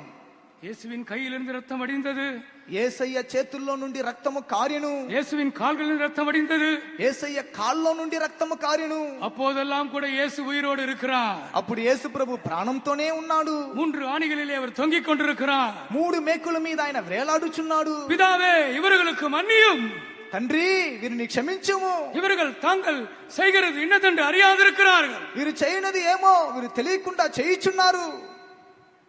ஆனால் అయితే விழாவிலிருந்து ரத்தம் வந்தது. అయితే యేసయ్య పక్కలో నుండి రక్తం వచ్చెను. அப்ப இயேசு மரித்து விட்டார். అప్పుడు యేసయ్య మరణించెను. இயேசுவின் மரணம், యేసయ్య మరణము, அதிலே ஜெயம் உண்டு, దానిలో జయమున్నది. ஒரு புதிய வெளிப்படுத்தல். అది ఒక కొత్త ప్రకటన. எனக்கு கூட அது புதுசா தான் இருக்கு. నాకు కూడా అది కొత్తగానే ఉంది. நான் எல்லாமே ஒண்ணுதான் நினைச்சிட்டு இருந்தேன். నేను అన్ని ఒకటే అనుకున్నాను. மற்ற எல்லா ரத்தமும் இயேசு உயிரோடு இருக்கும்போது சிந்தின ரத்தம். మిగి కార్చిన రక్తం అంతా యేసయ్య ప్రాణంతో ఉన్నప్పుడు కార్చిన రక్తం. இந்த விழாவில இருந்து வந்த ரத்தம், అయితే పక్కలో నుండి వచ్చిన రక్తము, இதற்கு அதை விட பெரிய சக்தி இருக்கிறது. దీనికి దాన్ని కంటే భయంకరమైన శక్తి ఉన్నది. ஏனென்றால் இயேசு இப்போது மரித்து விட்டார். ఎందుకంటే యేసయ్య ఇప్పుడు మరణించింది. விழாவிலிருந்து வந்த ரத்தம் இயேசு மரித்த பிறகு வந்த ரத்தம். పక్కలో నుండి వచ్చిన రక్తం యేసయ్య మరణించిన తరువాత వచ్చిన రక్తం. உங்க அப்பா உங்களுக்கு எழுதி வைத்திருக்கிற சொத்தெல்லாம் எப்ப கிடைக்கும்? మీ తండ్రి మీకు రాసి పెట్టిన ఆస్తి అంతా మీకు ఎప్పుడు సొంతమగును? ఎప్పుడు సొంతమవుతుంది? ఆ తండ్రి చనిపోవాలి. చనిపోయిన తర్వాతే దానికి విలువ. దానికి విలువ. ప్రాణంతో ఉన్న వరకు నీదే. ఆ ఆస్తి అంతా నీదే. తండ్రి ఆస్తి అంతా నీదే. ఆయన ఉన్నాడు. ఆ హోటల్ నీదే, ఆ ఫ్లాట్స్ నీదే, ఆ కారు నీదే, ఆ బ్యాంకులో ఉన్న అకౌంట్ నీదే. అయినా డ్రా చేయాలంటే నీ డాడీ సంతకం కావాలి. అయినా డాడీ చనిపోయిన తర్వాత డాడీ సంతకం అవసరం లేదు. నేను వెళ్ళవచ్చు, నేను ఆయన పుత్రుడు, నేను ఆయన కొడుకు, నేనే తీసుకోవచ్చు. அப்பா மரிக்கும் போது மகனுக்கு இன்னும் பெரிய பலன் உண்டாகிறா. తండ్రి చనిపోయేటప్పుడు కుమారునికి ఇంకా ఎక్కువ బలం కలుగుచున్నది. இயேசு உயிரோடு இருக்கும்போது ரத்தம் சிந்தினது உண்மைதான். యేసయ్య ప్రాణంతో ఉన్నప్పుడు రక్తం కార్చినది నిజమే. இயேசு மரித்த பிறகு அவர் சிந்தின ரத்தத்திற்கு இன்னும் பவர் அதிகமாக இருக்கிறது. యేసయ్య మరణించిన తరువాత ఆయన కార్చిన రక్తమునకు ఇంకా శక్తి ఎక్కువగా ఉంటున్నది. இயேசுவின் மரணம் உன்னை விடுதலையாக்க முடியும். యేసయ్య మరణం నిన్ను విడిపించగలదు. இயேசுவின் ரத்தம் உன்னை விடுதலையாக்க முடியும். యేసయ్య రక్తం నిన్ను విడిపించగలదు. இயேசுவின் மரணத்துக்காய் கரங்களை உயர்த்தி ஸ்தோத்திரம் பண்ணலாமா? యేసయ్య మరణం కొరకు చేతులు పైకెత్తి స్తోత్రించెదము. Thank you இயேசுவே, உம்முடைய மரணத்திற்காக ஸ்தோத்திரம். సిలువైలే நீர் మరితబడినాల్ స్తోత్రం. కల్వరి సిలువలో నా కొరకు, అయ్యా అందరి కొరకు, ప్రతి ఒక్కరు కొరకు మరణించి ఉన్నారయ్యా. స్తోత్రం తండ్రి, స్తోత్రం తండ్రి. ఆ మరణం ద్వారా విడుదల, విడుదల, విడుదల, విడుదల. ఆమేన్. இந்த ராத்திரியிலே இயேசுவின் ரத்தத்தை பற்றி நான் பேசிக் கொண்டிருக்கிறேன். ఈ రాత్రి యేసయ్య రక్తము గురించి నేను మాట్లాడుచున్నాను. இந்த இரவிலே இயேசுவின் மரணத்தை பற்றி நான் பேசிக் கொண்டிருக்கிறேன். ఈ రాత్రి సమయము యేసయ్య మరణమును గురించి నేను మాట్లాడుచున్నాను. ஆம், நீங்கள் விசுவாசித்தால் உங்கள் அடிமைப்படுத்தி வைத்திருக்கிற எந்த வல்லமையிலிருந்தும் நீங்கள் விடுதலை ஆவீர்கள். అవును, మీరు విశ్వసించినట్లయితే మిమ్మల్ని బానిసగా చేసిన ఎలాంటి శక్తిలో నుండైనా మీరు విడుదలను పొందగలరు. ஒரு நாள் ஒரு வாலிபர் கூட்டம் நடத்தி கொண்டிருந்தேன். ఒక రోజు ఒక యవ్వనస్తుల కూటం నడిపించుచూ ఉంటేని அப்ப நான் சொன்னேன், வீடியோ கேம்ஸ் அடிமையா இருக்கவங்களாம் எழும்பி நில்லுங்கள் என்று சொன்னேன். అప్పుడు నేను చెప్పి తిని వీడియో గేమ్స్ కు బానిసగా ఉన్న వారందరూ లేచి నిలబడమని చెప్పి తిని கொஞ்சம் வாலிபர்கள் எழும்பி நின்றார். కొంతమంది యవ్వనస్తులు లేచి నిలబడిరి. நான் சொன்னேன், இப்பொழுது உங்களுக்காக நான் ஜெபிக்க போகிறேன் என்று சொன்னேன். అప్పుడు నేను చెప్పి తిని ఇప్పుడు నేను మీ కొరకు నేను ప్రార్థన చేయబోచున్నాను. எழும்பி நிற்கிற உங்களுக்காக நாங்கள் ஜெபிக்க போகிறோம். లేచి నిలబడే మీ కొరకు మేము ప్రార్థన చేయబోచున్నాం. உன் படிப்பு பாதிக்கப்பட்டிருக்கிறது, నీ చదువు బాధింపబడిను, உன்னுடைய ஃபியூச்சர் பாதிக்கப்பட்டிருக்கிறது, నీ యొక్క ఫ్యూచర్ బాధింపబడిను, நீ சரியா சாப்பிடுகிறது இல்லை, నువ్వు సరిగా భోజనం చేయటం நீ లేదు, சரியா தூங்குகிறது இல்லை. సరిగా నిద్రపోవటం లేదు, ஆம், அந்த வீடியோ கேம்ஸுக்கு நீ அடிமையா இருக்கிறாய். నువ్వు వీడియో గేమ్స్ కు బానిసగా ఉంటున్నావు. உனக்கு விடுதலை தரும்படியா நாங்கள் ஜெபிக்க போகிறோம் என்று சொன்னோம். మీ విడుదల కొరకు మేము ప్రార్థన చేయబోచున్నామని చెప్పితిమి. எல்லாரும் நாங்கள் சேர்ந்து ஜெபித்தோம். అందరూ మేము చేరి ప్రార్థన చేసి తిమి. கூட்டம் முடிந்து விட்டது. కూటం ముగింపబడిన என்னுடைய ரூமுக்கு போனேன். ఆ రూమ్ కి వెళ్ళి తిని உடனே ஒரு போன் வந்து, వెంటనే నాకు ఒక ఫోన్ వచ్చింది. பாஸ்டர், எங்களுடைய மகன் மாறிவிட்டான் பாஸ்டர். పాస్టర్ గారండి, నా కుమారుడు మారిపోయాడు. என்ன ஆச்சுன்னு கேட்டேன். ఏం జరిగిందని అడిగి తిని எப்ப பார்த்தாலும் மொபைல்லே வீடியோ கேம்ஸ்ல இருப்பான் பாஸ்டர். ఎప్పుడు చూసినా మొబైల్లో వీడియో గేమ్స్ ఆడుకుంటా ఉంటాడు పాస్టర్ இந்த గారు. கூட்டத்திற்கு பிறகு ఈ కూటము తరువాత அவன் மாறிவிட்டான். అతడు మారిపోయాను. நான் நம்பவில்லை. నేను నమ్మలేదు. நான் சொன்னேன், அவனை அனுப்புங்கள், நான் அவனை பார்க்க வேண்டும் என்று சொன்னேன். నేను చెప్పాను, అతన్ని పంపించండి, నేను అతన్ని చూడాలి. அவன் வந்தான். అతడు వచ్చాడు. நான் கேட்டேன், உண்மையா அவர்கள் சொல்லுகிறது உண்மையா? నేను అడిగాను, నిజమే వాళ్ళు చెప్పేది నిజమేనా అని అడిగాను. நான் அடிமையா இருந்தேன், இயேசு என்னை விடுதலை ஆக்கினா. అవును, నేను బానిసగా ఉంటిని, యేసయ్య నన్ను విడిపించెను. ஒரே மாதத்தில் அவனுக்கு வேலை கிடைத்தது. ఆ నెలలోనే అతనికి ఉద్యోగం దొరికెను. ஒரே மாதத்தில் அவனுக்கு கல்யாணமானது. అదే నెలలోనే అతనికి వివాహం జరిగెను. நான் ஆச்சரியமாய் பார்த்து கொண்டிருந்தேன். నేను ఆశ్చర్యంగా చూచి తిని, ஒரு మనిదனை தேவன் எப்படி விடுதலை ஆக்குகிறார், ఒక మనుషుణ్ణి దేవుడు ఏ విధంగా విడిపించుచున్నాడు அவன் చూడండి. விடுதலை ஆக்கப்படும் போது அவன் எவ்விதமாய் ஆசீர்வதிக்கப்படுகிறான். అతడు విడిపింపబడేటప్పుడు ఏ విధంగా అతడు நீ ఆశీర్వదింపబడుచున్నాడు. விடுதலை ஆக்கப்படும் வரைக்கும் இயேசு உன்னை ஆசீர்வதிக்க முடியாது. నువ్వు విడిపింపబడే వరకు యేసయ్య నిన్ను ఆశీర్వదించలేడు. வாலிப சகோதரனே, சகோதரியே, యవ్వన సహోదరి సహోదరుడా, நீ விடுதலை ஆக்கப்பட வேண்டும். నువ్వు విడుదల పొందవలెను. அப்படியானால் நீ ஆசீர்வதிக்கப்படுவாய். అలాగైతే నువ్వు ఆశీర్వదింపబడుదు. சிலுவையை நோக்கி பார், శిలువను తేరి చూడుము. இயேசுவின் ரத்தத்தை நோக்கி பார். యేసయ్య రక్తమును తేరి చూడుము. ஆம், இயேசுவின் ரத்தம் உன்னை விடுதலையாக்கும். అవును, యేసయ్య రక్తం నిన్ను విడిపించును. உயிர்ப்பிக்கிற வல்லமை உங்களை விடுதலையாக்கும். పునరుద్ధాన శక్తి నిన్ను విడిపించును. வியாதிக்கு நீங்கள் அடிமையா இருக்கிறீர்களா? వ్యాధికి మీరు దాసులై ఉంటున్నారా? வியாதிக்கு நீங்கள் அடிமையா இருக்கிறீர்களா? వ్యాధికి మీరు బానిసగా ఉంటున్నారా? இயேசு உங்களை விடுதலையாக்குவார். యేసయ్య మిమ్మల్ని విడిపించుదురు. எந்த வியாதியும் இயேசு உங்களை விடுதலையாக்குவார். ఎలాంటి వ్యాధిలో నుండైనా యేసయ్య మిమ్మల్ని విడిపించగలడు. உயிர்ப்பிக்கிற வல்லமை நம்முடைய நடுவில் இருக்கிறது. పునరుద్ధాన శక్తి మన మధ్యలో ఉంటున్నది. கிறிஸ்துவை மரித்தோரில் எழுப்பின வல்லமை, క్రీస్తుని మృతుల్లో నుండి లేపిన వాణ్ణి శక్తి, உங்களை குணமாக்கும் வல்லமை, మిమ్మల్ని స్వస్థపరిచే శక్తి. எத்தனை பேர் வியாதியிலிருந்து நீங்கள் அந்த அடிமைத்தனத்தை வெளியே வர வேண்டும் என்று விரும்புகிறீர்கள்? ఎంతమంది వ్యాధి అనే దాసత్వం నుండి బయటికి రాగోరుచున్నారు? அந்த ஆஸ்மாவிலிருந்து கர்த்தர் உங்களை விடுதலை ஆக்குகிறார். ఆస్తమాలో నుండి దేవుడు మిమ్మల్ని విడిపింపగోరుచున్నాడు. அந்த கேன்சர்லிருந்து கர்த்தர் உங்களை விடுதலை ஆக்குகிறார். క్యాన్సర్ లో నుండి దేవుడు మిమ్మల్ని విడిపింపగోరుచున్నాడు. அந்த ஹார்ட் ப்ராப்ளம்லிருந்து கர்த்தர் உங்களை விடுதலை ஆக்குகிறார். హార్ట్ ప్రాబ్లం లో నుండి దేవుడు మిమ్మల్ని அந்த విడిపింపగోరుచున్నాడు. கிட்னி ப்ராப்ளம்லிருந்து கர்த்தர் உங்களை விடுதலை ஆக்குகிறார். కిడ్నీ సమస్యల నుండి దేవుడు మిమ్మల్ని విడిపింపగోరుచున్నాడు. அந்த நுரையீரல் ப்ராப்ளம் உங்களை விடுதலை ஆக்குகிறார். ఆ ஊப்பிரித்தத்தில் సమస్యల నుండి దేవుడు మిమ్మల్ని విడిపింపగోరుచున్నాడు. அந்த லிவர் வியாதியிலிருந்து உங்களை கர்த்தர் விடுதலை ஆக்குகிறார். కాలేయ సమస్యల నుండి దేవుడు మిమ్మల్ని విడిపింపగోరుచున్నాడు. ஆம், அந்த வியாதி உன்னை அடிமைப்படுத்த முடியாது. ఆ వ్యాధి నిన్ను దాసులుగా మార్చనేరవు. அந்த வியாதி உன்னை அடிமைப்படுத்த முடியாது. ఆ వ్యాధి నిన్ను బానిసగా చేయనేరవు. இயேசுவின் நாமத்தினாலே, యేసు నామములో, இயேசுவின் நாமத்தினாலே, యేసు నామములో, ஓ உயிர்ப்பிக்கிற வல்லமையினாலே, పునరుద్ధాన శక్తి ద్వారా, பரிசுத்தாவின் வல்லமையினாலே పరిశుద్ధాత్మ శక్తి ద్వారా நீங்கள் விடுதலையாக்கப்படுகிறீர்கள். మీరు విడిపింపబడుదురు. உங்கள் வியாதி நீங்குகிறது. మీ వ్యాధి మీలో నుండి తొలగిపోవచ్చున్నది. பழைய காலத்திலே ఆ పాతకాలంలో ஒரு பாஸ்டர் இருந்தார். ఒక పాస్టర్ గారు ఉండేను. அவர் பேர் ஜி தாமஸ். పాస్టర్ గారి పేరు జి థామస్. பாஸ்டர் எம்டி அடிக்கடி சொல்லுவார். పాస్టర్ ఎంటి థామస్ గారు ఆయన గురించి తరచుగా చెప్పేవారు. நீங்க கூட கேட்டிருப்பீர்கள். మీరు కూడా దాన్ని విని ఉంటారు. அவர் பேர் என்ன? ఆయన పేరేంటి? G Thomas. G Thomas. PG Thomas இல்ல, పాస్టర్ గారి పేరు కాదు. அவர் பேர் என்ன? G Thomas. நல்லா ஹைட்டா இருப்பாரு. G Thomas. ఆయన చాలా ఎత్తుగా ఉంటాడు. நான் பார்த்ததில்லை, నేను చూడలేదు. ஆனால் பாஸ்டர் எம்டி அவர்கள் அடிக்கடி சொல்லுவார். పాస్టర్ ఎంటీ గారు అతని గురించి తరచుగా చెప్పేవారు. அவர் ஒரு நாள் மலேசியால போய் பிரசங்கம் பண்ண வேண்டும். ఆయన ఒక దినం మలేషియాలో వెళ్లి ప్రసంగం చేయాలి. அந்த நாட்கள்ல ఆ దినంలో ஃபிளைட்ல இல்ல கப்பல்ல தான் போவார். ఆ ఫ్లైట్ లేదు, ఓడ ప్రయాణం చేసేవారు. மெடிக்கல் டெஸ்ட்ல சொன்னார்கள், உங்களுக்கு ரத்தம் குறைவா இருக்கிறது என்று சொல்லிவிட்டார். మెడికల్ టెస్ట్ లో చెప్పారు, మీకు రక్తం చాలా తక్కువగా ఉందని చెప్పారు. நீங்கள் ஒரு டாக்டர் இடத்துல போயிட்டு வாருங்கள், మీరు ఒక డాక్టర్ దగ్గరికి వెళ్ళి రండి, அவர் உங்களுக்கு டேப்லெட் கொடுப்பார். ఆయన మీకు టాబ్లెట్స్ ఇస్తాడు. அதை நீங்க சாப்பிட்டீங்கன்னா உங்களுக்கு அந்த ரத்தம் வந்துடும். ఆ టాబ్లెట్ మీరు తిన్నారంటే మీకు రక్తం పట్టును. சரி சரின்னு சொல்லி அவர் பாஸ்டர் ஜி தாமஸ் கேட்டு வந்துட்டார். సరే సరే అని చెప్పి పాస్టర్ జి థామస్ గారు అని విని వచ్చారు. ஒரு செம்பு நிறைய தண்ணீர் எடுத்துக்கொண்டார். ఒక చెంబు నిండుగా నీళ్లు తీసుకున్నారు. ஒரு செம்பு நிறைய தண்ணீர் எடுத்துக்கொண்டார். ఒక చెంబు నిండుగా నీళ్లు తీసుకున్నారు. 3 நாள் உபவாசம் எடுத்தார். 3 రోజులు ఉపవాసం ఉంటాను. 3 நாள் உபவாசம், 3 దినములు ఉపవాసం.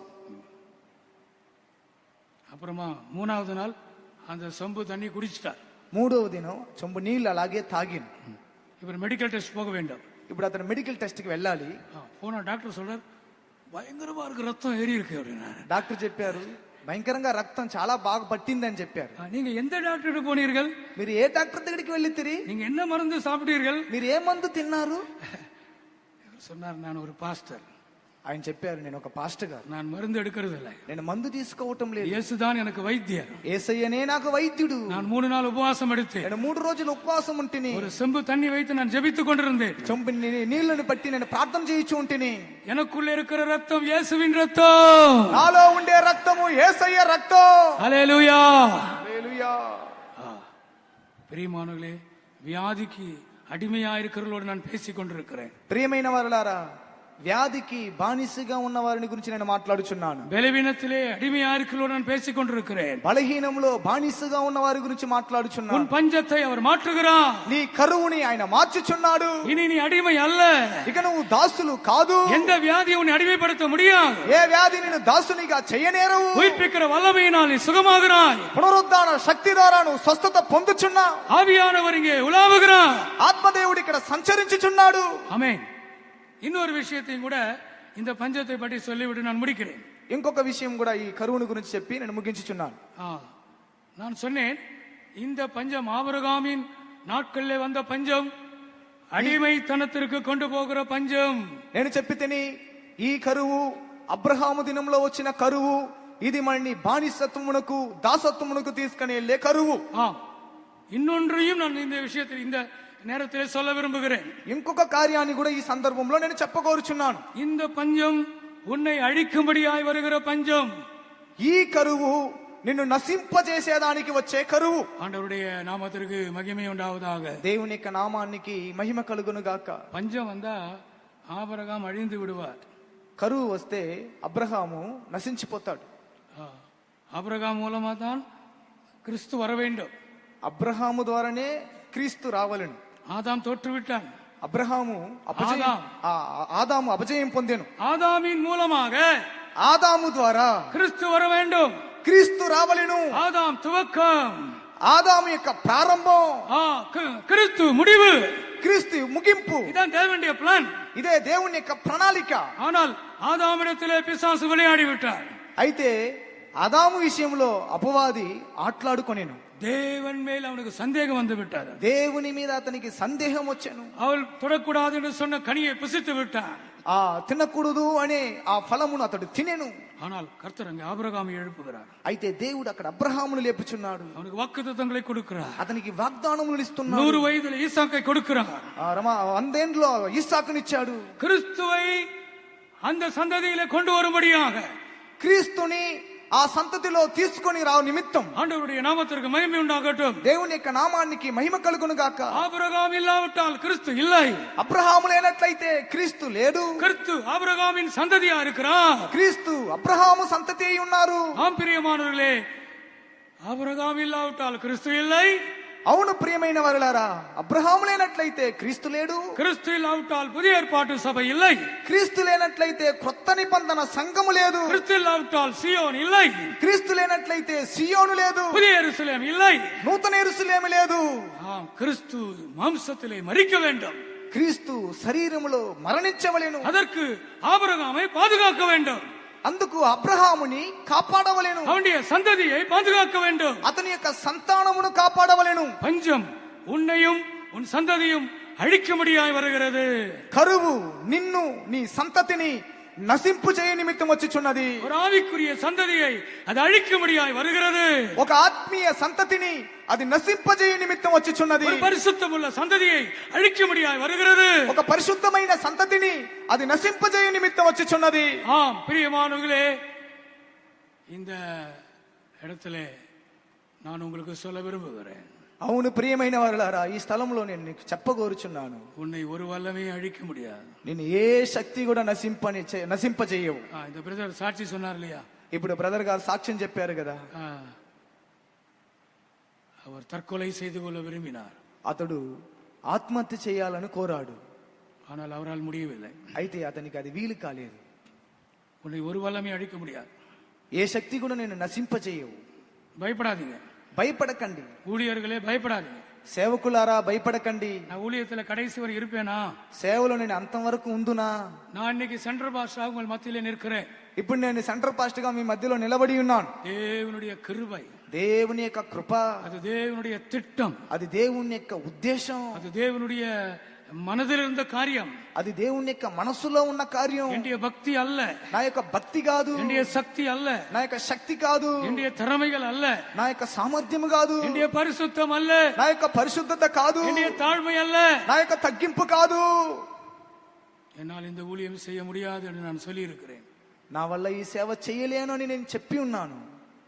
பாஸ்டர் ஆகாததற்கு முன்பதாக, పాస్టర్ కాక ముందు, பாஸ்டர் ஆன பிறகும் கூட పాస్టర్ అయిన తరువాత కూడా எத்தனையோ சந்தர்ப்பங்கள் நான் தேவனோடு சொல்லி இருக்கிறேன். ఎన్నో సందర్భంలో నేను దేవునితో చెప్పి తిని, ஆண்டவரே இந்த ஊழியம் செய்ய என்னால் முடியாது, ప్రభువా ఈ సేవ చేయుటకు నాకు వీలు కాదు, என்னை எடுத்துக்கோங்க, ప్రభువా నన్ను తీసుకునండి, என்னை எடுத்துக்கோங்க, ప్రభువా నన్ను తీసుకునండి, என்னால் இந்த ஊழியம் செய்ய முடியாது, నా వల్ల ఈ సేవ చేయుటకు వీలు కాదు, நான் நம்பிக்கையை இழந்தேன், నేను నిరీక్షణను కోల్పోతిని, எனக்கு முன்பாக ஒரு இருள் இருந்தது, నా ముందు ఒక చీకటి ఉండెను, என்னால் அடுத்த அடி வைக்க முடியவில்லை, ఒక అడుగు నేను ముందు పెట్టలేకపోతిని, என்னுடைய ஊழியம் முடிந்து விடும் என்று நான் நினைத்த சந்தர்ப்பங்கள் இருந்தது, నా సేవ ముగింపబడినేమో అని తలంచిన సందర్భములు ఉన్నవి.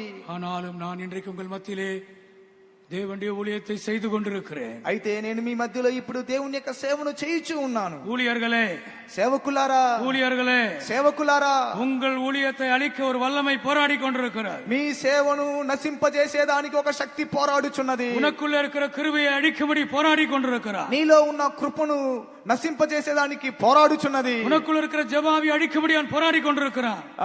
నీలో ఉన్న ప్రార్థనాత్మను నశింపజేసేదానికి వాడు పోరాడుచున్నాడు. நான் உங்களுக்கு இந்த முதல் நாள் கூட்டத்திலே சொல்லிக் கொள்ளுகிறேன், నేను మీకు మొదటి దినం కూటంలో చెప్పుచున్నాను, நீங்கள் ஆபிரகாமின் சந்ததியா இருக்கிறீர்கள், మీరు అబ్రహాము యొక్క సంతతి అయి ఉన్నారు, நீங்கள் கிறிஸ்துவின் சந்ததியா இருக்கிறீர்கள், మీరు క్రీస్తు యొక్క సంతతి అయి ఉన్నారు. எந்த பஞ்சமும் ஆபிரகாமையும் அவன் சந்ததியை அழிக்க முடியாது. ఏ కరువు అబ్రహామును అతని సంతతిని నశింప చేయ నేరవు. எந்த மந்திர சக்தியும் உங்களை அழிக்க முடியாது. ఏ మాంత్రిక శక్తి నేను నశింప చేయ నేరవు. விஜயவாடா வந்தபோது, విజయవాడ వచ్చిన తర్వాత எனக்கு நிறைய போன் வந்துச்சு. నాకు అనేక ఫోన్, நான் இப்ப வந்து 3 வருஷம் ஆயிடுச்சு. నేను ఇక్కడ వచ్చి 3 సంవత్సరములు అయ్యాను. இந்த ஜூன் மாதம் வந்தா 3 வருஷங்கள் எனக்கு முடிவடைகிற. జూన్ నెల వచ్చిన తర్వాత 3 సంవత్సరములు అది పూర్తి అయ్యింది. நான் విజయవాడ வந்து 3 வருஷம் முடிகிறது. విజయవాడ వచ్చి 3 సంవత్సరములు పూర్తి. வந்த புதியதிலே నేను వచ్చిన కొత్తలో ఫోన్ వచ్చింది. ஊழியக்காரர்கள் போன் பண்ணினார், సేవకులు ఫోన్ చేశారు, விசுவாசிகள் போன் பண்ணினார், విశ్వాసులు ఫోన్ చేశారు, சென்னையிலிருந்து போன் பண்ணினார், చెన్నైలో నుంచి ఫోన్ చేశారు, இங்கே ஆந்திராவிலிருந்து போன் பண்ணினார், ఆంధ్రా నుండి ఫోన్ చేశారు. பாஸ்டர் ரொம்ப ஜாக்கிரதையா இருங்க பாஸ்டர், పాస్టర్ గారండి మిక్కిలి జాగ్రత్తగా ఉండండి, எல்லா இடத்துலயும் போய் சாப்பிடாதீங்க, అన్ని స్థలంలో వెళ్ళి తినకండి, எல்லார் வீட்லயும் போய் சாப்பிடாதீங்க, ప్రతి ఇంట్లో వెళ్ళి తినకండి, ஃபர்ஸ்ட் நாய்க்கு போடுங்க, ఫస్ట్ కుక్కకేయండి, பூனைக்கு போடுங்க, పిల్లికేయండి, அது உயிரோடு இருந்தா சாப்பிடுங்க, అది ప్రాణంతో ఉంటే తినండి, அது செத்து போச்சுன்னா நீங்க சாப்பிடாதீங்க. అది చనిపోతే దాన్ని తినకండి. என்னை பயமுறுத்தினார்கள். నా భయపెట్టిరి, ஆ. நான் பயப்படவில்லை. నేను భయపడలేదు. சாகரத்துக்கு தானே வந்தோம். చనిపోవడానికే కదా వచ్చితిమి. எங்க அம்மா ஆந்திரால தான் செத்தார்கள். మా తల్లి గారు ఆంధ్రాలోనే చనిపోయే ప్రభుని నిద్రించారు. ஆமா, தர்கா மெட்டாலே அவருடைய கல்லறை இருக்கிறார். దర్గామిట్టలో ఆమె సమాధి తోట ఉంది. என்னுடைய தாய் அங்கே பெரியக்காவாக ஊழியம் செய்து அங்கு அடக்கம் பண்ணப்பட்டார். మా తల్లి గారు పెద్దక్కగా అక్కడ సేవ చేసి అక్కడ భూస్థాపన చేయబడిరు. ஆந்திராவிலே மரிக்கிறதற்கு நான் சந்தோஷமா இருக்கிறேன். ఆంధ్రాలో చనిపోవుటకు నాకు సంతోషంగా ఉన్నాను. ஊழியத்திலே மரிக்கிறதுக்கு நான் சந்தோஷமா இருக்கிறேன். సేవలో మరణించేదానికి నేను సంతోషంగా ఉన్నాను. எந்த மந்திர சக்திகளும் உங்களை அழிக்க முடியாது. ఏ మాంత్రిక శక్తి నిన్ను నశింపచేయనేరవు. மந்திரவாதிகளுக்கு பயப்படாதிருங்கள். మాంత్రికులకు భయపడకండి. எலுமிச்சம் பழத்துக்கு பயப்படாதிருங்கள். నిమ్మ పండుకి భయపడకండి. தேங்காய்க்கு பயப்படாதிருங்கள். కొబ్బరికాయ భయపడకండి. பூசணிக்காய்க்கு பயப்படாதிருங்கள். గుమ్మడికాయకి భయపడకండి. நான் பயப்பட மாட்டேன்னு சொல்லுங்க, ஒரு அல்லேலூயா சொல்லுங்க. నేను భయపడనని చెప్పేవారు హల్లెలూయా చెప్పండి. ఇంటి ముందు ఒక నిమ్మకాయ పెడితే చాలు, నీ అల్లేలి అంతా పోతుంది. దొంగ లేలియా, ఒక్క నిమ్మకాయ చాలు, చూడంగానే అయిపోతావు. జ్వరం వచ్చేస్తుంది, జ్వరం వచ్చేస్తుంది. பயப்படாதிருங்கள். భయపడకండి. உன்னை எந்த வல்லமை அழிக்க முடியாது. ఏ శక్తి కూడా నేను నశింపజేయనేరవు. ஆம் ஊழியர்களே, உங்களை எந்த வல்லமை அழிக்க முடியாது. అవును సేవకులారా, ఏ శక్తి కూడా మిమ్మల్ని నశింపజేయవు. ஆபிரகாமை அழிக்க முடியாது அந்த பஞ்சம் வந்தது. అబ్రహామును నశింపజేయ నిమిత్తమా కరువు వచ్చెను. அவன் சந்ததி அழிக்க முடியாது அந்த பஞ்சம் வந்தது. అతని సంతతిని నశింపజేయ నిమిత్తమా కరువు వచ్చెను. ஆம் பிரியமானவர்களே, அந்த எகிப்திலே அந்த பஞ்சம் வந்தது. అవును ప్రియమైన వారులారా, ఐగుప్తులో ఆ కరువు వచ్చెను. யோசேப்பினால் அவர்கள் காப்பாற்றப்பட்டார்கள். యోసేపు ద్వారా వారు కాపాడబడిరి. அந்த 70 பேர் பாதுகாக்கப்பட்டார்கள். ఆ 70 మంది కాపాడబడిరి. தேவனுடைய நோக்கத்திலே மாற்றம் இல்லை. ఉద్దేశం ఉన్నది. வாலிபர்களே, యవనస్తులారా, உங்களை குறித்து தேவனுக்கு ஒரு நோக்கம் இருக்கிறது. మీ గురించి దేవునికి ఒక ఉద్దేశం ఉన్నది. தேவனுடைய ஜனங்களே, దేవుని జనులారా, உங்களை குறித்து தேவனுக்கு ஒரு நோக்கம் இருக்கிறது. మీ గురించి దేవునికి ఒక ఉద్దేశం ఉంటున్నది. ஆம், நாம் எல்லாரும் எழும்பி நிற்போமா? మనమందరూ లేచి నిలబడదుము. தயவு செய்து, దయచేసి అందరూ లేచి నిలబడండి. தயவு செய்து దయచేసి நம்ம எல்லாரும் எழும்பி நிற்போமா? మనమందరూ లేచి నిలబడదుము. சில நிமிடங்கள் இந்த கூட்டத்தை நான் முடிக்க போகிறேன். కొన్ని నిమిషంలో ఈ కూటాన్ని నేను ముగించబోచున్నాను. எந்த வல்லமையும் உன்னை அழிக்க முடியாது. ఏ శక్తి కూడా నిన్ను నశింపజేయవు. எந்த மனிதனும் உன்னை அழிக்க முடியாது. ఏ మనుషుడు కూడా నిన్ను నశింపజేయ నేరడు. எந்த பிசாசும் உன்னை அழிக்க முடியாது. ఏ అపవాది నిన్ను నశింపజేయ నేరడు. ஊழியர்களே, எந்த வல்லமையும் உங்கள் ஊழியத்தை அழிக்க முடியாது. సేవకులారా, ఏ శక్తి కూడా నీ సేవను నశింపజేయవు. வாலிபர்களே, యవనస్తులారా, உங்களை எந்த வல்லமையும் அழிக்க முடியாது. ఏ శక్తి కూడా మిమ్మల్ని నశింపజేయ నేరవు. உங்களுக்கு ஒரு நல்ல எதிர்காலம் இருக்கிறது. మీకు మంచి ఒక భవిష్యత్తు ఉన్నది. பிரகாசமான எதிர்காலம் இருக்கிறது. ప్రకాశమైన ఒక భవిష్యత్తు ఉంటున్నది. ஆம், எத்தனை பேர் விசுவாசிக்கிறீர்கள்? ఎంతమంది విశ్వసించుచున్నారు? கர்த்தருடைய கரத்திலே நாம் ஒப்பு கொடுப்போமா? దేవుని చేతిలో మనం సమర్పించుదము. ஆம், கர்த்தர் உங்களை ஆசீர்வதிக்கிறார். దేవుడు మిమ్మల్ని ఆశీర్వదించుదురు. ஒரு அபிஷேகத்திற்காக நாம் ஒப்பு கொடுப்போம். ఒక అభిషేకం కొరకు సమర్పించుదము. ஆண்டவரே, என் அபிஷேகம் என்று சொல்லுவோமா? ప్రభువా, నన్ను అభిషేకించమని చెప్పుదము. ஆண்டவரே, எனக்கு விரோதமான வல்லமைகளை அழித்தபடியால் ஸ்தோத்திரம் என்று சொல்லுங்க. ప్రభువా, నాకు విరోధమైన శక్తులను నశింపజేసినందుకు కొరకై స్తోత్రములని చెప్పండి. குடும்பத்துக்கு விரோதமான வல்லமைகள் அழிக்கப்படுகிறது. కుటుంబమునకు విరోధమైన శక్తులు నశింపజేయబడుచున్నవి. உன் பிள்ளைகளுக்கு விரோதமான வல்லமைகள் அழிக்கப்படுகிறது. మీ పిల్లలకు విరోధమైన శక్తులు నశింపజేయబడుచున్నవి. மந்திர சக்திகள் அழிக்கப்படுகிறது. మాంత్రిక శక్తులు నశింపజేయబడుచున్నవి. பிசாசின் வல்லமைகள் அழிக்கப்படுகிறது. అపవాది శక్తులు నశింపజేయబడుచున్నవి. இயேசுவின் நாமத்திலே, యేసు నామములో, இயேசுவின் நாமத்திலே యేసు నామములో இந்த பஞ்சம் உன்னை அழிக்க முடியாது. ఈ కరువు నిన్ను నశింపజేయవు. இந்த பஞ்சம் உன்னை அழிக்க முடியாது. ఈ కరువు నిన్ను నశింపజేయనేరవు. ஆபிரகாமை பாதுகாத்தது போல, అబ్రహామును కాపాడినట్లుగా, அந்த சந்ததியை பாதுகாத்தது போல ఆ సంతతిని కాపాడినట్లుగా உன்னை உன் குடும்பத்தையும் கர்த்தர் பாதுகாப்பார். నిన్నును నీ కుటుంబాన్ని దేవుడు కాపాడుదురు. உன்னை உன் சபையும் கர்த்தர் பாதுகாப்பார். నిన్నును నీ సంఘమును దేవుడు కాపాడుదురు. உன்னை உன் ஊழியத்தையும் கர்த்தர் பாதுகாப்பார். నిన్నును నీ సేవను కాపాడుదురు. ஹல்லேலூயா, ஹல்லேலூயா, ஹல்லேலூயா, ஹல்லேலூயா, హల్లెలూయా ఆమేన్ హల్లెలూయా హల్లెలూయా రబకరబకతురబారియా రబారియా హల్లెలూయా విరోధముగా రూపించిన ఈ విదాయుధమును వర్ధిల్లదు. నీకు విరోధముగా రూపించిన ఈ విదాయుధమును వర్ధిల్లదు. శత్రువులు మిత్రులుగా మారుదురు. శత్రువులు మిత్రులుగా మారుదురు. ఆమేన్ నీకు విరోధముగా రూపించిన ఈ విదాయుధమును వర్ధిల్లదు. నీకు విరోధముగా రూపించిన ఈ విదాయుధమును వర్ధిల్లదు. శత్రువులు మిత్రులుగా మారుదురు. శత్రువులు మిత్రులుగా మారుదురు. నీకు విరోధముగా రూపించిన ఈ విదాయుధమును వర్ధిల్లదు. నీకు విరోధముగా రూపించిన ఈ విదాయుధమును వర్ధిల్లదు. శత్రువులు కరవారియా కరవారియా కతురారియా శత్రువులు మిత్రులుగా మారుదురు. నీకు విరోధముగా రూపించిన ఈ విదాయుధమును వర్ధిల్లదు. నీకు విరోధముగా రూపించిన నీకు విరోధముగా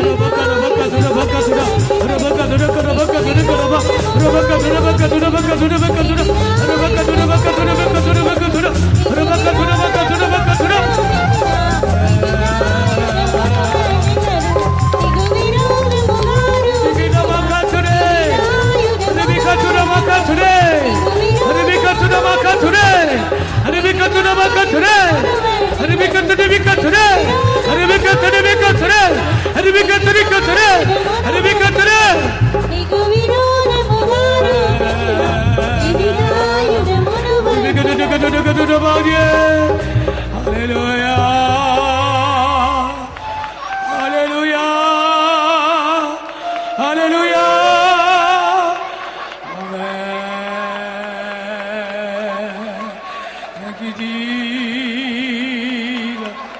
ஆமென்.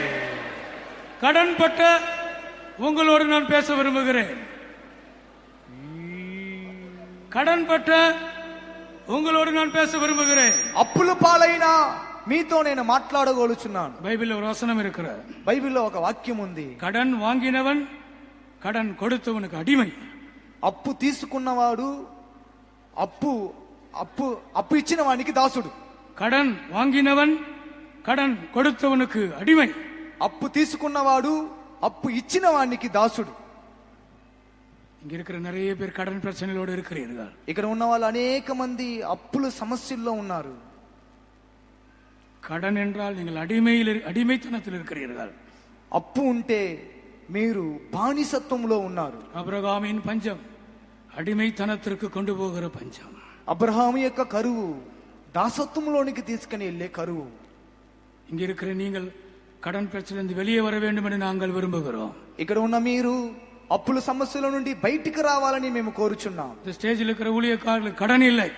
ఈ స్టేజ్ లో ఉన్న సేవకులకి అప్పు లేదు. இங்க இருக்கிற பிரதர்ஸ் பாஸ்டர்ஸ் கடன் இல்லை. ఇక్కడ ఉన్న బ్రదర్స్ పాస్టర్స్ కి అప్పులు లేదు. இங்க இருக்கிற சிஸ்டர்ஸ் அம்மச்சி பெரியக்கா இவங்களுக்கெல்லாம் கடன் இல்லை. ఇక్కడ ఉన్న సిస్టర్స్ పెద్దక్క అమ్మచ్చి గారికి అప్పు లేవు. ஊழியர்களாகிய நாங்கள் உங்களுக்கு ஜெபிக்க போகிறோம். సేవకులైన మేము మీ కొరకు ప్రార్థన చేయబోచున్నాం. ஊழியர்கள் உங்கள் கரங்களை பிடியுங்கள். సేవకులారా మీ చేతులని పట్టుకొనండి. பக்கத்தில் இருக்கிற ஊழியருடைய கரத்தை பிடித்துக் கொள்ளுங்கள். మీ పక్క ఉన్న సేవకుల చేతులు పట్టుకొనండి. இந்த முதல் கூட்டத்திலே ఈ మొదటి కూటమనందు நீ கடனுக்கு அடிமையா இருக்கிறாய். నువ్వు అప్పుకు దాసులుగా ఉన్నారు. இயேசு உன்னை விடுதலையாக்குகிறார். యేసయ్య మిమ్మల్ని విడిపించుచున్నాడు. குமாரன் விடுதலையாக்கினார். కుమారుడు మిమ్మల్ని స్వతంత్రులుగా చేసిన ఎడల நீ விடுதலையாக்கப்படுவாய். నువ్వు విడిపింపబడుదువు. உனக்கு விடுதலை. నీకు విడుదల. கடன் பிரச்சனை உனக்கு விடுதலை. అప్పుల సమస్యల్లో నుండి నీకు విడుదల. அந்த சாபத்திலிருந்து உனக்கு விடுதலை. శాపము నుండి విడుదల. கடன் ஒரு சாபம். అప్పు ఒక శాపము. அந்த அந்த சாபத்தை நீக்கி உன்னை ஆசீர்வதிக்க ఆ விரும்புகிறார். శాపమును తొలగించి దేవుడు నిన్ను ఆశీర్వదింపగోరుచున్నాడు. இயேசுவின் நாமத்தினாலே యేసు నామములో தேவ மக்களுடைய கடன்கள் நீங்குவதாக. దేవుని జనుల యొక్క అప్పులు తొలగునుగాక. குடும்பங்களை கர்த்தர் ஆசீர்வதிப்பாராக. కుటుంబమును పండి கரங்களை உயர்த்தி நான் விசுவாசிக்கிறேன் என்று சொல்ல நீங்கள் விடுதலையாக்கப்படுகிறீர்கள். మీరు విడిపింపబడుదురు. எப்படி என்று கேட்காதிருங்கள். ఏ విధంగా అని అడగకండి. எப்படி என்று கேட்காதிருங்கள். ఎలా అని అడగకండి. தேவனால் கூடாத காரியம் ஒன்றும் இல்லை. దేవునికి అసాధ్యమైనది ఏదీ లేదు. தேவனால் கூடாத காரியம் ஒன்றும் இல்லை. దేవునికి అసాధ్యమైనది ఏదీ లేదు. பரலோகம் உங்களை ஆசீர்வதிக்கிறது. பரலோகம் உங்களை ஆசீர்வதிக்கிறது. పరలోకం మిమ్మల్ని ఆశీర్వదించుచున్నది. சீயோன் உங்களை ஆசீர்வதிக்கிறது. సియోన్ మిమ్మల్ని ఆశీర్వదించుచున్నది. கடன் ஒரு சாபம். అప్పు ఒక శాపము. கடன் ஒரு அடிமைத்தனம். అప్పు ఒక బానిసత్వము. நீங்கள் అడిமைகள் அல்ல. మీరు బానిసలు కారు. இயேசு உங்களை விடுதலையாக்குகிறார். యేసయ్య మిమ్మల్ని విడిపించుచున్నాడు. இயேசு உங்களை ஆசீர்வதிக்கிறார். యేసయ్య మిమ్మల్ని ఆశీర్వదించుచున్నాడు.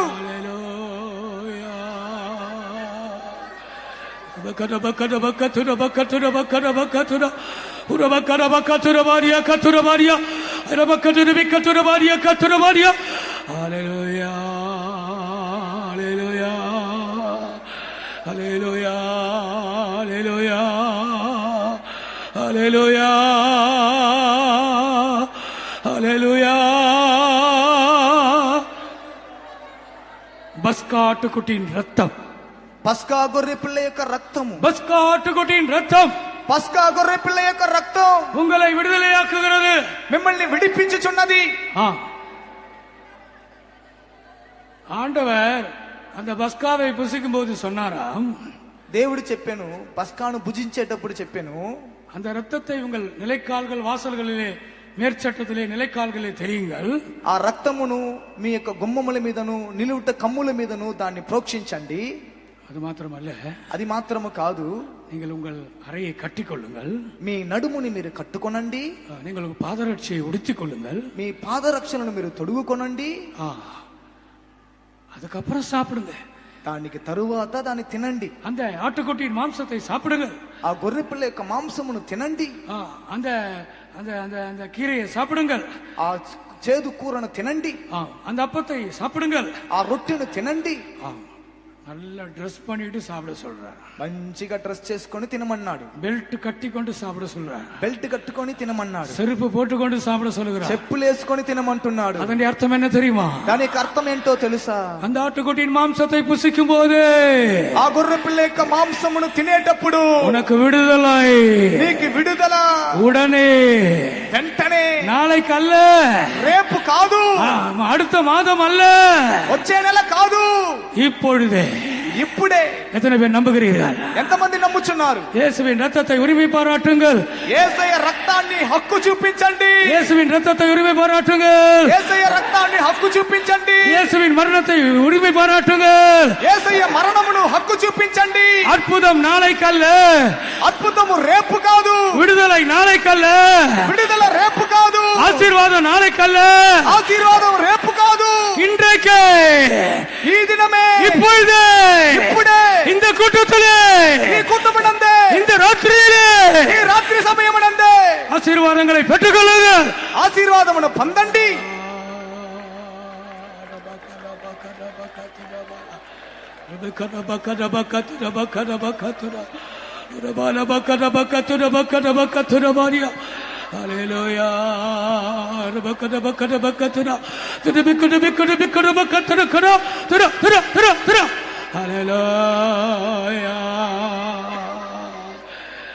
ஆமென்.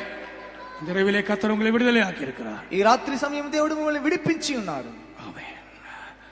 நாளைக்கல்ல, రేపు కాదు, நாளைக்கல்ல, రేపు కాదు, அடுத்த மாதம் அல்ல, వచ్చే నెల కాదు, அடுத்த வருடம் அல்ல, వచ్చే సంవత్సరము కాదు, இந்த ராத்திரியிலே ఈ రాత్రి సమయం நீங்கள் சுகத்தை பெற்று விட்டீர்கள். మీరు స్వస్థతను పొందితిరి, நீங்கள் மன்னிப்பை பெற்று விட்டீர்கள். మీరు క్షమాపణను పొందితిరి, நீங்கள் விடுதலை பெற்று விட்டீர்கள். మీరు విడుదలను పొందితిరి, நீங்கள் ஜெயத்தை பெற்று விட்டீர்கள். మీరు జయం పొందితిరి, நீங்கள் ஆசீர்வாதத்தை பெற்று விட்டீர்கள். మీరు ఆశీర్వాదమును పొందితిరి.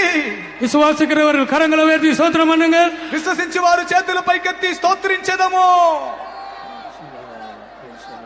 Praise the Lord. Praise the Lord. Praise the Lord. Praise the Lord. Praise the Lord. Praise the Lord. Praise the Lord. Praise the Lord. Praise the Lord. Praise the Lord. Praise the Lord. Praise the Lord. ప్రార్థించదము. ప్రేమ స్వరూపుడైనటువంటి మా ఉన్నతమైనటువంటి దేవా, మీ ఉన్నతమైన కృప కొరకై స్తోత్రం చెల్లించున్నాను దేవా. ఏక సాయంకాల వేళలో స్వామి పరలోకం మా కొరకై తెరవబడి ఉన్నది కనుక స్తోత్రం చెల్లించున్నాను దేవా. ఇక సాయంకాల వేళలో ప్రభా మీరు మా మధ్యలోనికి వచ్చినారు స్వామి, మాలో ఒక్కొక్కను కూడా చూచున్నారు కనుక స్తోత్రం చెల్లించున్నాను దేవా. మా మో చెప్పినట్లుగానే స్వామి అన్నపానము లేనటువంటి క్షామం కాదు కానీ యెహోవా వాక్కు దొరకలేనటువంటి క్షామం రాబోతున్నదని చెప్పినారు కనుక స్తోత్రం. అది నిజం, నమ్మకమైనది కనుక స్తోత్రం చెల్లించున్నాను దేవా. అటువంటి క్షామం రాబోతున్నది కనుక స్తోత్రం. అటువంటి క్షామంలో మేము తప్పించుకుని ఉండంటే ప్రభా ఈ యొక్క దినాల్లో మీ దేవుని బిడ్డలన్నింటిన వారందరూ కూడా మీరు నన్ను ఆశ్రయించమని దీవించి సాయం చేయమని నడుచున్నా, మీతో జీవించడం సాయం చేయమని నడుచున్నాను దేవా. అబ్రహాం యొక్క కాలంలో ప్రభా కరువు అనేది వచ్చినది కనుక స్తోత్రం చెల్లించున్నాను దేవా. అతడు కనాన్లో నుండి ఐగుప్తుకి వెళ్ళినాడని చెప్పడుతా ఉంది కనుక స్తోత్రం. ఐగుప్తుకు వెళ్ళినందున స్వామి యేసు ఆగరినటువంటి స్వామి ఆయన దాసరాలకు దాసైన ప్రభా అతను ప్రేమించినాడు కనుక స్తోత్రం. అందువల్ల ఆగరు ఇష్మాయిల్ జన్మించినాడని చెప్పడుతా ఉంది కనుక స్తోత్రం. అతడు దాసుడుగా ఉన్నాడని చెప్పడుతా ఉంది కనుక స్తోత్రం. ఆ జీవితంలో అనేకమైనటువంటి దాసత్వంలో ఉన్నటువంటి కార్యములన్నీ కూడా మీరు విడిపించడానికి వచ్చినారు కనుక స్తోత్రం చెల్లించిన దేవా. అటువంటి కరువు అనేక విధులైనటువంటి శ్రమలు అబ్రహాం పొందినాడు కనుక స్తోత్రం. ఆ యొక్క దేశానికి వెళ్లకుండా ఉన్నట్లయితే అతడు కాపాడబడేవాడు కనుక స్తోత్రం. యేసువే ఆ యొక్క ఐగుప్తుకి వెళ్ళినందువల్ల అసలు ప్రభా చాలా కష్టపడి ఉన్నాడు కనుక స్తోత్రం చెల్లించిన దేవా. మేము ఐగుప్తుకి అనేది వెళ్ళకూడదు ప్రభా, అందులో నుండి మీరు మమ్మల్ని విడిపించి తీసుకుని వచ్చినారు కనుక స్తోత్రం. ప్రభా మీరు అబ్రహామును ప్రభా యేసు యోధముగా అనేక శోధనలోనికి నడిపించినారు కనుక స్తోత్రం దేవా. అనేక కార్యములకు ప్రభా మేము కూడా శోధనలో నుండి ప్రభా తప్పించబడికి మీరు సహాయం చేయమని నడుస్తున్నా. లోకంలో నుండి ప్రభా పాపంలో నుండి ప్రభా దాసత్వంలో నుండి ప్రభా మీరు మనల్ని విడిపించి సాయం చేయమని నడుచున్నా. దాసురాలుగా ఉన్నటువంటి కార్యములన్నింటిని కూడా ప్రభా మీరే విడిపించి జయమని గ్రహించి సాయం చేయమని నడుచున్నా దేవా. అందుకొరకే ప్రభు యేసు మా కొరకై సెలువులో మీరు మరణించినారు కనుక స్తోత్రం. విలువైనటువంటి రక్తం మీరు మా కొరకై కార్చినారు కనుక స్తోత్రం చెల్లించిన దేవా. ప్రక్కటెముకలో స్వామి ప్రభా బళ్ళెముతో పొడిచినప్పుడు ఆ రక్తం అనేది కారి ప్రభా మీరు మరణించినందువల్ల ప్రభా మీరు మాకు విడుదల ఇచ్చినారు. మా యొక్క పాపంలో నుండి మా యొక్క అక్రమంలో నుండి మా యొక్క న్యాయంలో నుండి దాసత్వంలో నుండి ప్రభా మీరు మమ్మల్ని విడిపించినారు కనుక స్తోత్రం. అబ్రహాము యొక్క సంతానంలో నుండి క్రీస్తు వచ్చినారు కనుక స్తోత్రం. ఇదే కృతమైన సంఘమైనటువంటి దైవ ఆలయంలోనికి మీరు మమ్మల్ని నడిపించినారు కనుక స్తోత్రం. ఏకదినం స్వామి మీరే ప్రభా సహాయం చేసినారు. దాసత్వ కార్యంలో నుండి అప్పుల్లో నుండి కష్టాల్లో నుండి వ్యాధుల్లో నుండి విడిపించటకు స్వామి మీ కృప అత్యధికంగా అవసరమైనది కనుక స్తోత్రం చెల్లించిన దేవ. ప్రార్థన అత్యధికంగా అవసరమైనది కనుక స్తోత్రం. మా జీవితంలో ఏక శక్తి కూడా మమ్మల్ని లోపరచలేదు ప్రభా. సమస్త శక్తుల్లో నుండి దేవుని యొక్క బిడ్డల్ని విడిపించినటువంటి సర్వశక్తి గల దేవుడిగా మాకున్నారు కనుక స్తోత్రం చెల్లించిన దేవ. ఇక సాయంకాల వేళలో అప్పుల బాధనట్టు దాసత్వంలో నుండి ఒక్కొక్కరిని కూడా విడిపించి జయమని గ్రహించి సాయం చేయమని నడుస్తున్నా దేవ.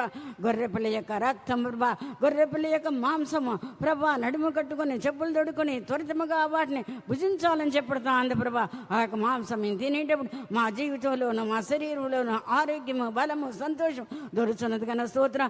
ఆ యొక్క సాయంకాల వేళలో ఒక్కొక్కరు కూడా మీరు సాయం చేసినారు కనుక స్తోత్రం ప్రభా. ఏక శక్తి కూడా మమ్మల్ని ఏమి కూడా చేయలేదు కనుక స్తోత్రం.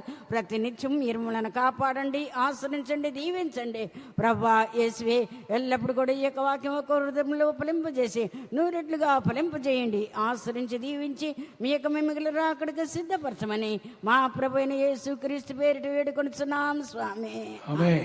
స్తోత్రం స్తోత్రం స్తోత్రం స్తోత్రం స్తోత్రం స్తోత్రం స్తోత్రం. మన ప్రభు అయిన యేసుక్రీస్తుని యొక్క ప్రేమయు తండ్రి యొక్క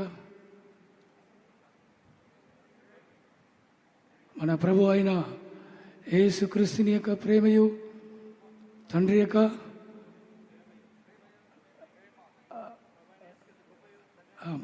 మన ప్రభు అయిన యేసుక్రీస్తుని యొక్క కృపయు తండ్రి యొక్క ప్రేమయు పరిశుద్ధాత్మ సహవాసం మనందరితో ప్రభు నీ రాకడ వరకు ఎల్లప్పుడూ తోడే ఉండనుగాక.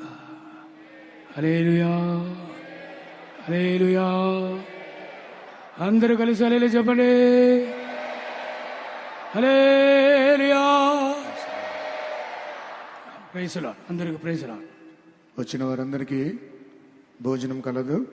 మాకు కుడివైపుగా ఈ హాల్కి వెలుపల సహోదరులకు, ఈ స్టేడియం వెలుపల ఎడమ వైపుగా సహోదరులకు భోజనము సిద్ధపరచబడి ఉన్నది. విశ్వాసులైన వారు, దూర ప్రాంతం నుంచి వచ్చిన వారు, ఇక్కడ బస చేయగోరిన వారికి ఇక్కడ మా కుడివైపున హాల్కి బయట బ్యాంక్వెట్ హాల్ ఉన్నది. అటువైపే సహోదరులకు ఇక బస చేయి స్థలము సిద్ధపరచబడి ఉన్నది. దూర ప్రాంతం నుంచి వచ్చిన వారు ఇక్కడ ఉండి అన్ని కూటములలో పాలు పొందవచ్చు. ఇప్పుడు భోజనమైన పిమ్మట రాత్రి 10 గంటలకు ఇక్కడ ఒక ప్రత్యేకమైనటువంటి ప్రార్థన కలదు. స్తోత్రం. ప్రార్థన కావలసిన వారు ముందుకు రండి. పాట పాస్టర్స్, ఎల్డర్స్ దయచేసి కిందకి వెళ్ళండి. పాస్టర్స్, ఎల్డర్స్ ప్రార్థన చేయండి.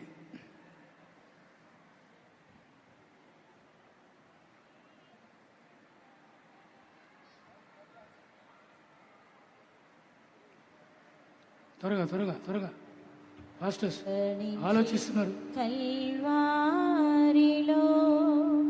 రారండి, యేసు చింత మన పాప శాప రోగం పాస్టర్స్, సిస్టర్స్ సైడ్ అండి. Pastors, pastors, sisters side.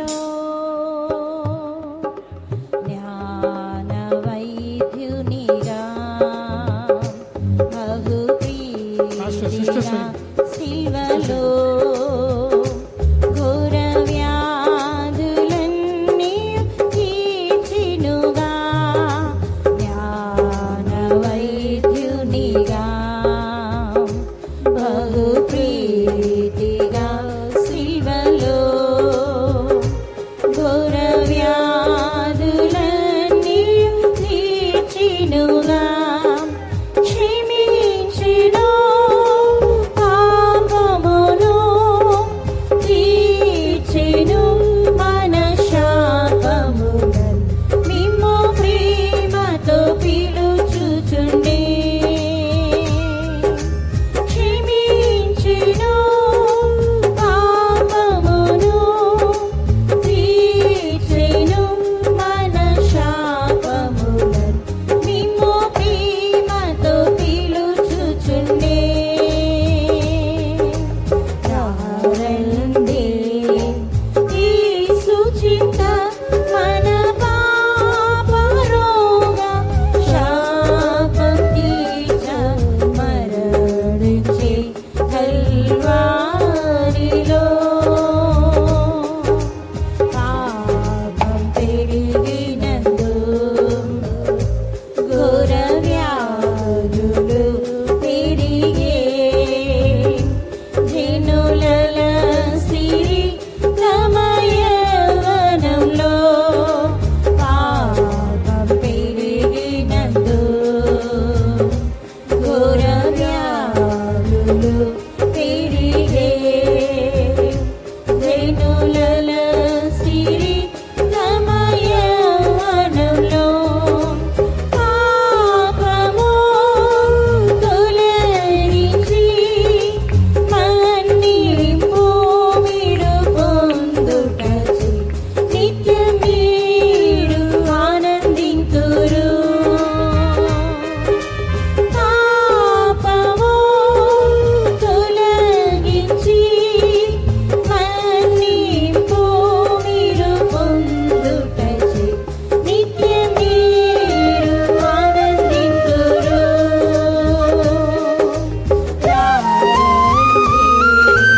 యేసు చింత మన పాప శాప రోగం తీర్చ మరణించే కల్వారిలో, రండి యేసు చింత మన పాప శాప రోగం తీర్చ మరణించే కల్వారిలో,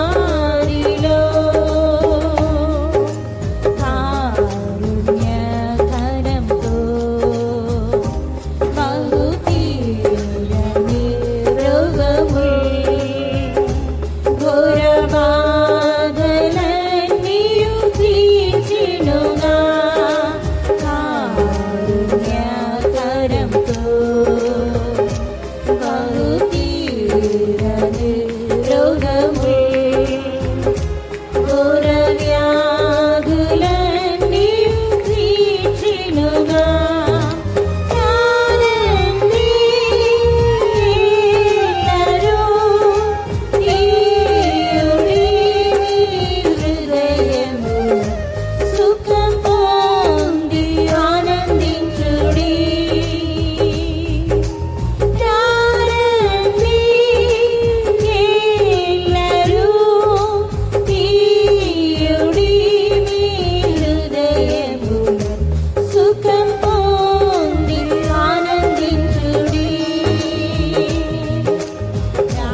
రండి యేసు చింత మన పాప శాప రోగం తీర్చ మరణించి కల్వరిలో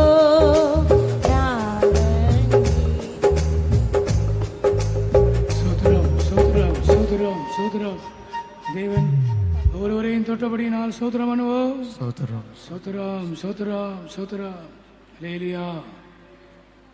ఎవరైనా బైక్ కీస్ పోగొట్టుకున్నట్లయితే స్టేజ్ దగ్గరికి రండి. బైక్ కీస్ పోగొట్టుకున్నట్లయితే స్టేజ్ దగ్గరకు వచ్చి తీసుకురండి. సేవకులందరికీ భోజనం ఇక్కడే హాల్కు సహోదరుల వైపు, sisters side sisters, brothers side బ్రదర్స్కి ఇక్కడే, సేవకులకు ఆహారం ఇక్కడే కలదు. స్తోత్రం.